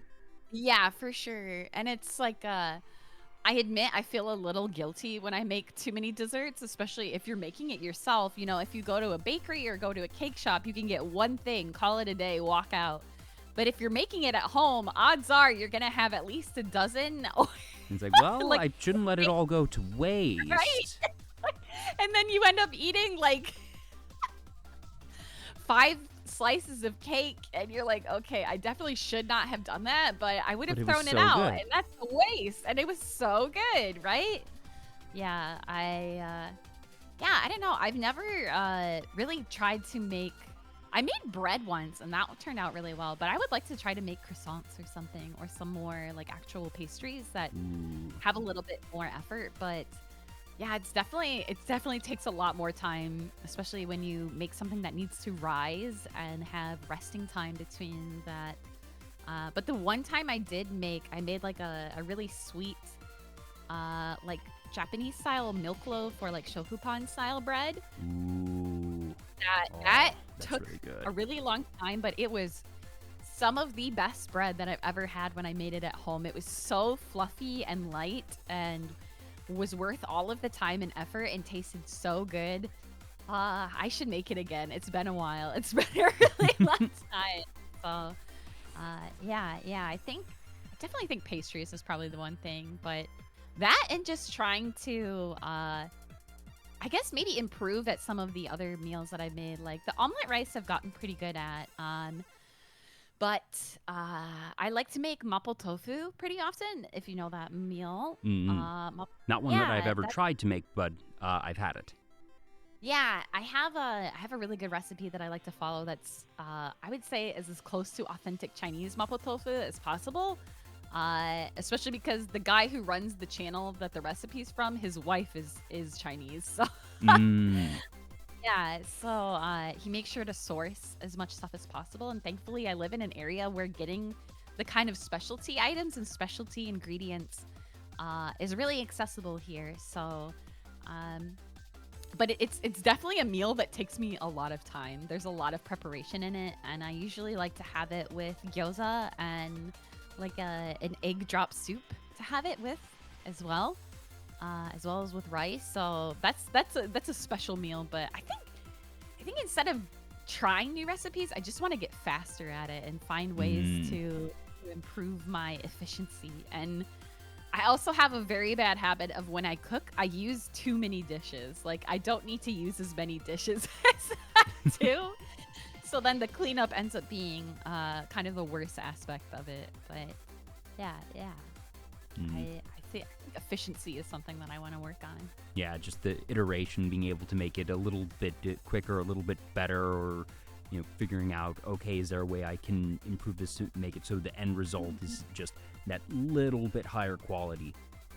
Yeah, exactly. And yeah, I think yeah, and just finding other recipes that are really, really efficient, time efficient, especially when it comes to streaming. I feel like there's been 9 times out of 10 of the times that I have either been late to stream or say that we're starting late, it's because I'm cooking or I want to finish my food and I want to be able to enjoy it and not just be like stuffing it in my mouth. And or I really don't like eating at my desk if I can help it, so I don't prefer eating on stream. But it's it's time consuming, like you said. It's definitely something that takes a lot of time. So finding recipes that are still just as good and don't take as much time is a goal of mine for sure. And cooking streams in general have become increasingly popular. That obviously they've been done for a very long time, both with face cam streaming and with VTubing. That some, even really far back, famous slash infamous whole live streams, even Hachima cooking a tarantula, iconic, and that it's something that, especially if you are a VTuber in particular, is going to require a little bit more setup because you need to have the camera not be on you, but down on the preparation surface, make sure that you're Yeah. not having anything super reflective, and then you're still operating OBS and all that. That it's kind of like running a concert in its own way. Yeah. That was definitely another technical adventure for sure. Is to make sure my cooking stream went as well as possible. Took a lot of planning and a lot of organization. I couldn't have the normal setup since I was in my kitchen as opposed to my desk, and it felt a little weird streaming from my kitchen. It's Acoustics like, naturally are not going to be quite as good. yeah, for sure. And but yeah, and especially the reflective surfaces, being really mindful of that. Just, okay, But I how have shiny seen, is this knife? yeah, I have seen at least a couple of VTubers before. I find it really interesting when they use like when they green screen their arms or something so that Yeah, it the looks like their very VTuber famously model is Geary one. Oh, has yeah, always had her, yeah. full on screen. Naturally, that's a very reliable method of if you need to find, if you want a way to do that, it requires a bit more because then you're having to set up the green screen, the green outfit, and everything on top of it, as opposed to just having the camera facing away. But that is obviously a viable solution, and I feel like I've been seeing more VTubers in general do cooking streams that, a la all the different things we've been talking about so far tonight, of just as technology improves, that these setups become a little bit easier, or at the very least that as people become more comfortable with streaming at large, that they become more comfortable with experimentation in those different types of settings and become comfortable trying to do a cooking stream like that. Yeah, and I think that's what is like one of the most important or one of the most fun things about VTubing is finding what other face cam or other content creators that do show themselves and part of their brand is their physical self, finding ways for you to interpret that into VTubing and finding ways to really push the boundaries and find new ways to do different types of content.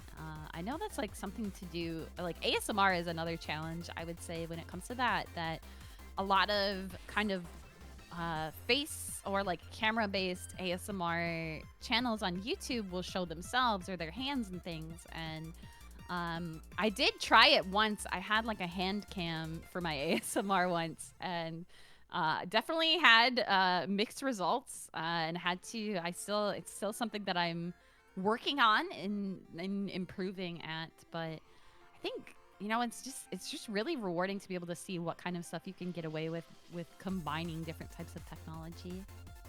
Yeah. Are there any types of streams that you haven't seen or haven't tried that you're hoping to try, or even if you're hoping, all right, I don't know how to do this, I hope somebody else figures out how to do it so then I can sort of learn from them? Probably circling back to the AR type thing of being able to do like more outside, being actually physically outside and being able to be on a beach or be able to travel and be able to show more of that with my model without having to do a ton of editing, or being able to do it on a more live aspect would be really interesting to me. And that's something that I feel like I haven't really seen a lot of. I would say for sure. I'm trying to think of something else that you can do kind of more at home. I don't know. It's I guess something else I would love to see more of is light gun games, or see VTubers do kind of light gun games. I know light gun games are kind of a thing of the past now, and they don't really make them much anymore. But I would love to see that and see the technology behind that with using full body tracking, so it looks like you and your model are holding a gun. Or just because you're holding one in person, right? Yeah. Or just more VR games and being able to import your model into VR games. Yeah. I definitely hope that.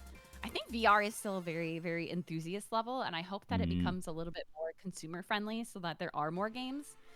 And I think that's something that I remember mentioning in our pre-talk too, is that I feel like I want to see more VTubers do more VR content that isn't just talking in VR chat. I don't think there's necessarily anything wrong with that, but it gets really repetitive to me, and it feels like it's just a chatting stream, which isn't necessarily a bad thing. But I think VR as a medium in general has a lot more depth to it that a lot of VTubers haven't really dove into. And even myself, there's still a lot of VR games that I really... The tech is still, like we were saying, it's not quite there yet, and it's almost teasingly so of just, okay, we have VR chat and we have VR chat down, and that there really aren't that many games where you're going to be able to easily import your model, be able to do certain things, or be able to interact in 3D, that there's a couple, like you were saying, but that it is generally enthusiast level, or that it's going to be one of a very small suite of games, Beat Saber, for example, or just the VR game developer market in general doesn't have a lot of really big games at this point, and that it's going to be, when do we get more of those more high quality games of that variety, and then how difficult is it to import a model into those games on top of everything? Yeah, and I feel like Half-Life Alyx was a big push for VR. I feel like that game itself was like really, really big for VR in general, and there's still been a lot of other games since then, but I definitely feel like I just want to see more VR games in general. I just love being in VR. It's so fun, and I think, especially as someone who really likes shooters and likes FPS games, being able to physically feel like you have a gun in VR just feels really cool. It's just a visceral and inherently different thing versus holding a controller, moving the control sticks to aim and shoot. Just being able to physically react. And one, I have to imagine as a viewer, that's going to be a lot more fun, but also just not only as a content creator, but also just as a player, plain and simple, it's going to be a lot more engaging, and that I'm anticipating that we will see a lot more of those. It's going to be, it feels like a when, not an if, that we're going to have a Call of Duty level, AAA title that is, if not VR required, VR compatible, that My guess is we'll first have games or you can continue to play as you have on your controller, but that if you have the connection and everything, that you can do VR stuff, or maybe it will actually have to be a VR exclusive thing, and that it will take more to actually combine the two. I don't know the back end well enough, so it honestly could go either way, but I feel like it is inevitable that we are going to get a AAA level shooter game where it is in VR, but like you mentioned, you do enjoy FPSs, and you don't play them often on stream, that it's more so just in More your so- personal time that you enjoy. Yeah, and it's just mostly just because I feel like when it comes to FPSs, I can get really quiet because I get really focused, and I feel like I prefer. I feel like I can't split focus between playing the game and Well, because they're talking very to chat as focus-intensive games, to be fair, that you have to be watching the screen at all times and seeing, all right, where is the enemy? Whereas just you can talk while you're playing those games, potentially, but reading chat, just in a game like that, looking away for 2.5 seconds to read chat, you could be dead by then. Yeah, exactly. And I did just want to reply that Chromosnare in chat said that there are a lot of VR games where you can put your model in with Live, L-I-V. It's like, it is a program, and I have seen that, yeah. But I think just VR games in general are still like very few and far between. A lot of VR games, I would say, are in parentheses because they're more like VR experiences. Not so much gameplay, just more focused on feeling like you're in a place in VR. But yeah, I think Live is a really nice tool, and that's been developed. That there's a lot of games that support that you can have your 3D model in there, or at least have it on stream to show you and your movements in real time. I know that's a Beat Saber, like you said, is a big one that does that. But there's a couple games like that. But I still feel like there's just not that many VR games in general. Also, Chromosnare, thank you for the follow. Yeah, but FPS. FPS, when it comes to that I think Fortnite was at the top of your list.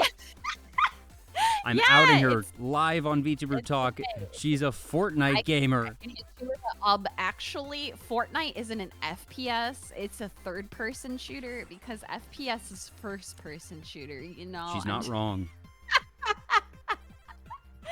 But I mean, Fortnite is a game that I never thought I would actually play, to be quite honest. But it's just really fun because I can play it super casually and not feel like if I lose, I don't feel like I wasted my time. I just think it was a good time, that I just had fun.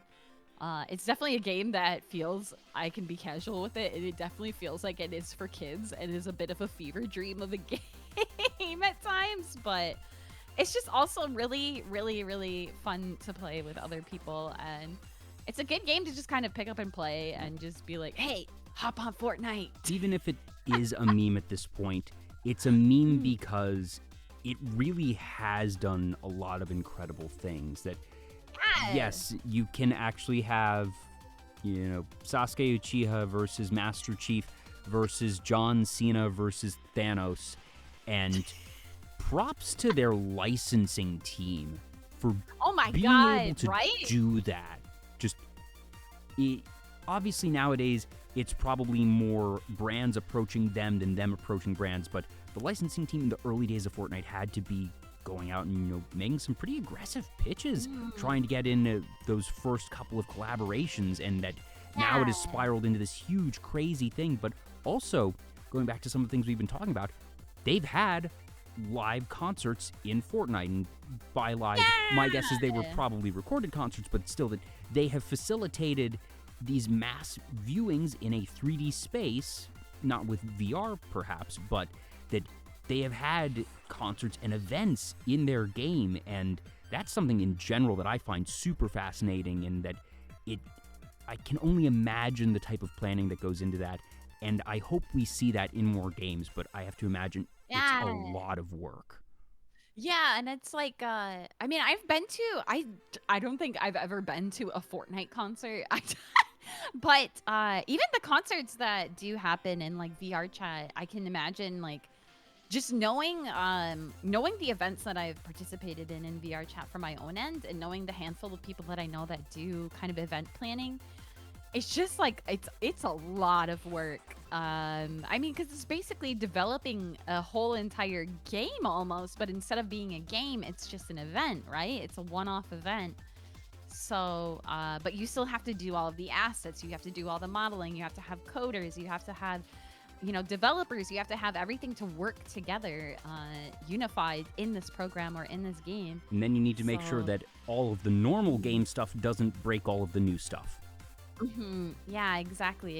And that, that even, and I think another thing that, it's especially something that, I mean, even looking at games like Cyberpunk, where some of these AAA game companies will make games and then they realize that not everybody has a top of the line PC or a top of the line console that needs to be able to play just as good on someone who has like a 4090 and an i9 processor and all that as it will on someone's dinky little gaming laptop, right? And it's like it's just a technological feat when people can pull it off. So I think that's like another thing that they have to keep in mind when they plan some of these events is optimizing them so that they can operate as well as possible for as many people as possible on all sorts of different operating systems and everything, and all sorts of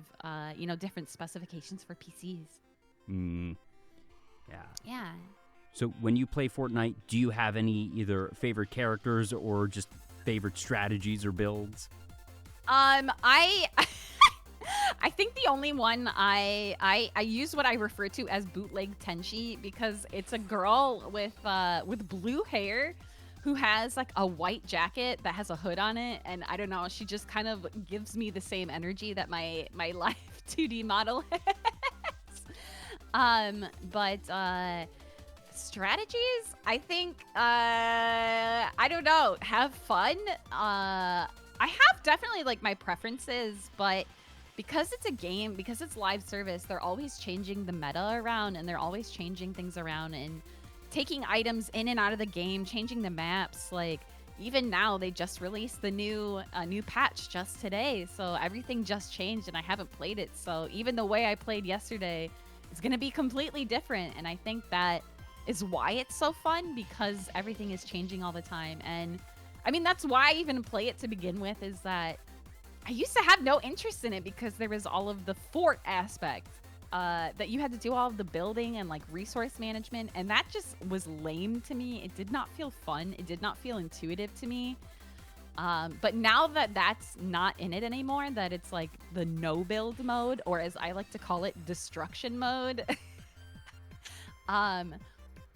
it feels a lot more fun and a lot more rewarding to play. So yeah, I don't think I've ever actually other modes, because they've built it out into, it's no longer just the battle royale, that they've built it out into this full-on platform. They have what is, shall we say, legally distinct Among Us and other imposters. games. Yes, imposters, I think that's what we call it. But no, I actually still haven't. I still have only ever played, and I haven't played ranked either. It's just I've only ever really played the battle royale at this point, but. I do think it would be really fun to try to wrangle up some VTubers, or wrangle up even my community to try to play a custom game that I think, what was it? Someone in the community shared that someone basically put an entire Final Fantasy 14 raid boss into Fortnite so that you can play the raid in Fortnite, and it's just really insane what they could get away with in that game. It's like, I feel like it's like the AAA version of Roblox, where if it can happen, it will happen, and you just have to have enough thought and effort to put it in. There are a few things that make me feel older than Roblox, because that is something that I look at and say, I am aware of Roblox, and I know that it is huge, and I know that they have had a lot of collabs similar to Fortnite. And I don't really play Fortnite just because I'm not really into shooters. I'm just not really good at them. I don't mind watching them, and I totally understand why so many people enjoy it. Just not my particular cup of tea. I barely know anything about Roblox. But Same it's here. just, Everything like, I know is just from like brain rot I've seen online. like, is it kind of like Minecraft? But no, not really. But also, like, No. they, you want to talk about musicals and theater and Broadway. Did you know that they did a collaboration with Hamilton recently? What? So they No. they did a full-on collab with Hamilton that they have recreated different areas and scenes of real American history, and that they have licensed from Disney, Lin-Manuel Miranda, whoever owns those rights, that they have the music in the game, and that you can play through the different historical events, but with the Hamilton music playing in Roblox. And it's kind of mind-boggling because, first off, all right, if you were to, if you had Hamilton in Roblox on your bingo board, you're lying. Of all the potential collabs they could do, that's not the one I expected. Yeah. But at the same time, I respect the hell out of it, and I think that's really cool because, like, especially given the very young demographic for the players of Roblox, that's a history lesson. That is making history and learning fun. That's actually really cool. Just from an educational standpoint, this is what we should be doing. This is what we need more of. How do we take, all right, even if it's not a textbook style presentation, yes, the events of Hamilton are dramatized, but by and large, there isn't anything historically inaccurate about Hamilton the musical. So that's all fine. And how can we get more of these experiences that, even if they aren't textbook presentations, if anything, we should be looking to avoid textbook presentations, because when you have that, then it just feels boring. We have had textbooks shoved into video games for years on end, and every so often they work, but more often than not, the really good games, like I grew up playing the Jumpstart games, and those were always super fun, or the ones that were able to incorporate learning into just fun, natural gameplay. That's where design needs to go, and I'm legitimately happy that this collab exists. It's wild, but I'm happy it exists. Yeah, and it's like, I'm just still taken aback that this happened, because I'm just trying to figure out their target audience with this, because I feel like there's a gap between the usual audience of Roblox players, which is like kids, right? Like usually kids, and Hamilton fans, which I imagine are all mostly like women in their I feel like Hamilton did 20s reach to a younger demographic that just, Lin-Manuel Miranda and his work has gotten to a lot of different age demographics, and that it's pretty universal in its appeal. Hamilton is such a big brand name in terms of theater, and I guess if you were to do something from a musical, that's gonna be one of the easier ones. Yeah. I honestly don't know, though. I'd be really curious to know just the back end of all that. That who approached who? Who pitched it to the top? Like, who is like, all right, I got this. Yeah. I got a banger of a pitch. Was it Lin-Manuel Miranda that, I don't know, do Lin-Manuel Miranda's kids play Roblox, and he had the idea of it, and that he approached him and was like, hey, what if we did this? And then Roblox was like, okay, sure. Or did they approach him saying, all right, we want to do this? It could have really gone either way. Yeah. Homura, whose fault is this? So true. It's so true. But yeah, I think it'd be interesting to see just even other games have more collaborations. I always find it really, really interesting when it's a mixed bag, I would say, when it comes to collaborations. I mean, I feel like one of the biggest ones is like gacha games are always having collaborations, right? Because they're always trying to get new players, and the best way to get new players is to get players from a different game, right? Yep, or just fans of the different thing, or people who may have monetized in their game go for the things that they already like, that they will then be incentivized to spend more on, because there was a recent collab between, it was FaZe Connect and Mahjong Soul. Yeah, I saw that. I don't know. Did they end up getting like actual like playable characters, or they just? I think they just did a tournament. I think it was but just tournaments, it's still really interesting to see. But things, I wouldn't be surprised if they had like character avatars put in the game.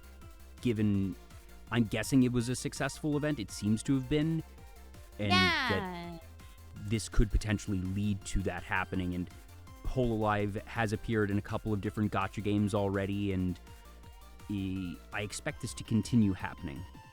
Yeah. I think and I mean, I've even outside of games, I've seen VTubers have collaborations. There's even like a really kind of small owned anime themed ice cream shop that's in Southern California that did a collab with an indie VTuber that I saw. That just the fact that existed was mind blowing to me. That something like that is possible, that we live in a time where that can be a thing. And I mean, I even saw like Honkai Star Rail did a collab with like a local tea shop near me too, that you could go and they had themed drinks and you could get coasters and stickers and pins, and you would get a code that you could redeem in the game. And it's just interesting to see the kind of, I guess, I mean, it's like part capitalism at its finest, but also maybe I'm a little character and cafe events in Japan all the time, and perhaps the market isn't quite big enough here in the West to facilitate an entire cafe, but that it can be a collab. They can have a special menu item. They can do a 1 or 2 day, maybe a week-long thing, and that they might have either what they did in Japan for a similar event, and then it's just downscaling, so it's easier for the company anyways because they've already built out that system, but more complex. So taking and scrapping it for parts here isn't actually that difficult. Yeah, and that's something that like I think would be really fun to do. It's to do like a collaboration cafe, that because I love food so much, and I did a cafe stream once where I did like a cat cafe and I made a bunch of themed foods. I didn't cook them on stream because that was still before I had the cooking stream set up, but it was still just lots of fun to do. That I made like drinks themed after my cats, and I made like a cat omu rice where I decorated it with a cat on top, and we watched cat videos together. But I think it'd be really fun to do like a VTuber collab with a cafe and have like themed drinks or themed foods. If you're not working with a large corporation, it can be done that if you have a local mom and pop shop that it's an independently owned cafe, that they get to make the decisions. They don't need to bother submitting a proposal to corporate. That's always going to be much, much easier than going to a chain, a franchise where there is some corporate level to answer to. So my guess, I don't know about this particular one, but my guess it was probably a local one, and that I think those are super realistic. It's only when you have to start dealing with multiple levels of corporate that it gets a bit dicier. Not impossible, but just much more complex. Yeah, for sure. It'd be interesting to see though, to see the kind of either cursed or actually very yummy foods that some creators or games or VTubers would come up with. Like the thought of I think even like when I was in Japan, there was I went to like a family style restaurant, and there was a collab going on with Niji Sanji En while I was there. We didn't go specifically for that. We were just going to the restaurant. Stumbled into it.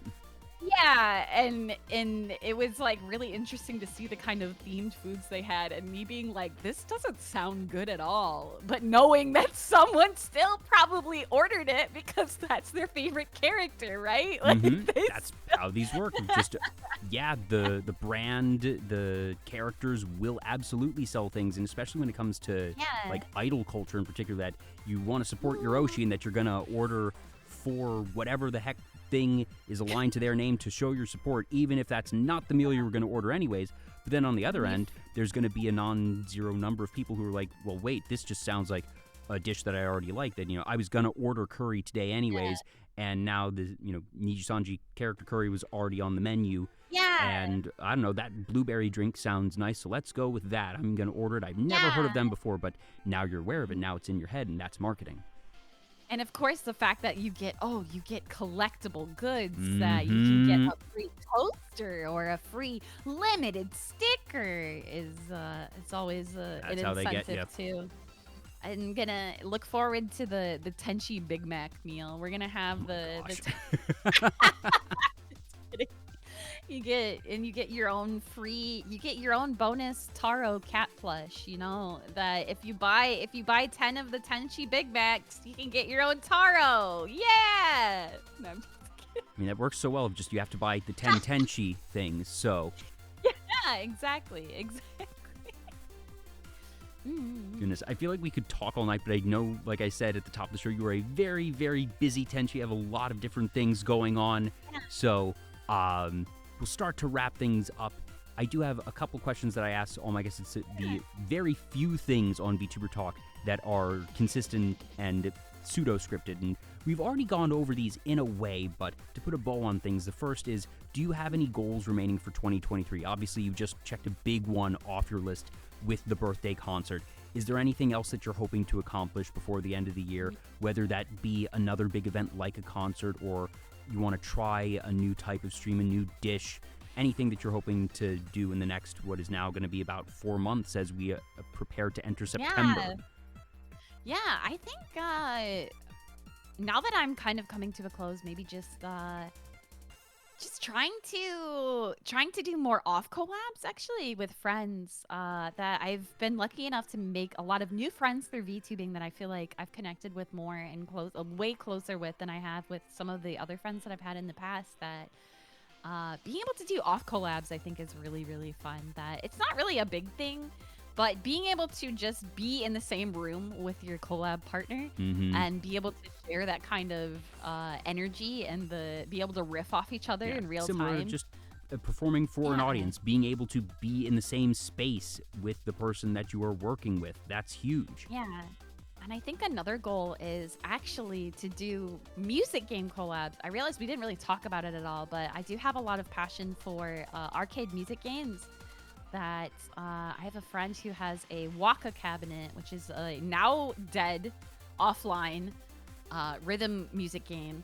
But I really want to try to get a stream going for that game. That it's a game that I really, really love. It has a lot of really great music and is really, really fun to watch people play. So I think that's a big goal of mine in general too, is to be able to show more of that, because I feel like music games, especially outside of the PC ones, arcade music games don't really get a lot of streams, and even because when they require all the streams, hardware, which most people just don't own. Exactly.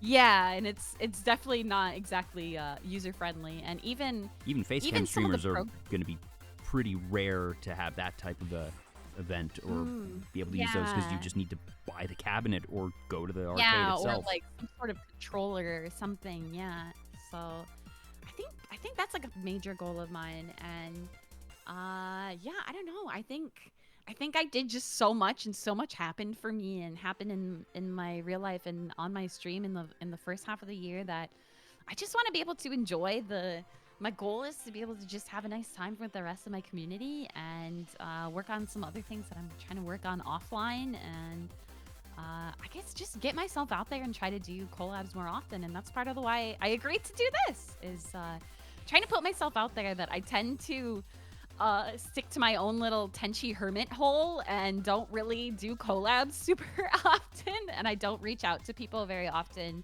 I just kind of, keep myself busy and do, hone in on my own channel. But yeah, I think a big goal is to try to at least have one collab, if not every week, then every other week, I would say is a big goal. Yeah. And then the last question I ask all my guests, and like I said, we've discussed this in some different ways, but what does being a VTuber mean to you? And that's not what is the definition of a VTuber, but I've had people who've said being a VTuber lets me be something I can't be in real life. It lets me get in touch with my inner child. Others have a more clinical response of it's a tool that I use to create content, and that I might not have a very strong attachment to my model, but I wouldn't want to stream without it, because I think I can do just many cooler things with a model than as a facecam streamer, and that there is no wrong way to be a VTuber, but different people get different things from the experience, and it just means different things to different people. So to you, KKCYBER, what does being a VTuber mean to you? I'd say it's kind of a little both for me. That it does let me kind of really embrace my nostalgia, especially for like early 2000s aesthetics and early 2000s anime and early 2000s games, but also just being able to highlight a lot of things that I'm extremely passionate about, both in design aspects, but also the types of content and the type of things I do. But also, I kind of circling back to kind of the having it be an identity detour where it's like, this is, kind of a glimpse at the inner self behind the person behind the avatar, right? Like, I feel like I can be more myself with this avatar, and I personally feel very connected to my avatar, especially because I put so much of myself into the design and so much of myself into the planning for this particular one. This is technically my second avatar. My first one I still really love, but this one I feel like because I had more streaming experience and I'd already built up my community a lot more, that I feel a lot more connected to it. So, I think to me, being a VTuber just means having the avenue with which I can be unapologetically myself, for better or for worse, even showing the kind of bratty, negative, evil, stinky parts of myself, but also still being able to be very, very candid, very, very affectionate without having to feel worried about it or feel anxious about it or feel like I will be taking advantage of. Being able to be just brutally honest, for better or for worse, is what it means to be a VTuber for me. I feel like, yeah. Mm-hmm.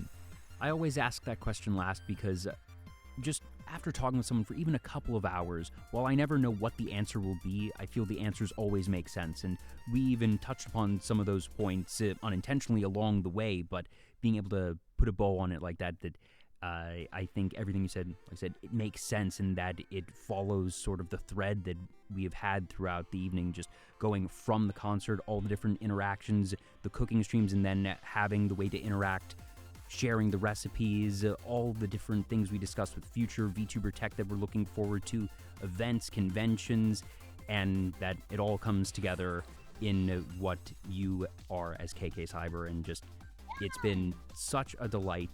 I cannot thank you enough for taking the time out to be on the show. I do sort of have one last question, and that's, who would you like us to raid? Let me see. While she looks around, I will do some last housekeeping. So again, to everybody in chat, thank you so much for tuning in, whether you've been here since the pre-show or if you just got here somewhere along the way. Thank you so much for all the follows. If for some reason you have not followed KKCYBER, please, for goodness sakes, do yourself a favor. Follower links are down in the channel panels if you're watching live on Twitch, down in the video description if you're on YouTube. Also, thank you very much, the Random Pie Man, for the follow. If you're interested in more shows like these, I do these about once a week. I don't really have a consistent schedule because I try to schedule around the guests. The next show is actually going to be on Tuesday.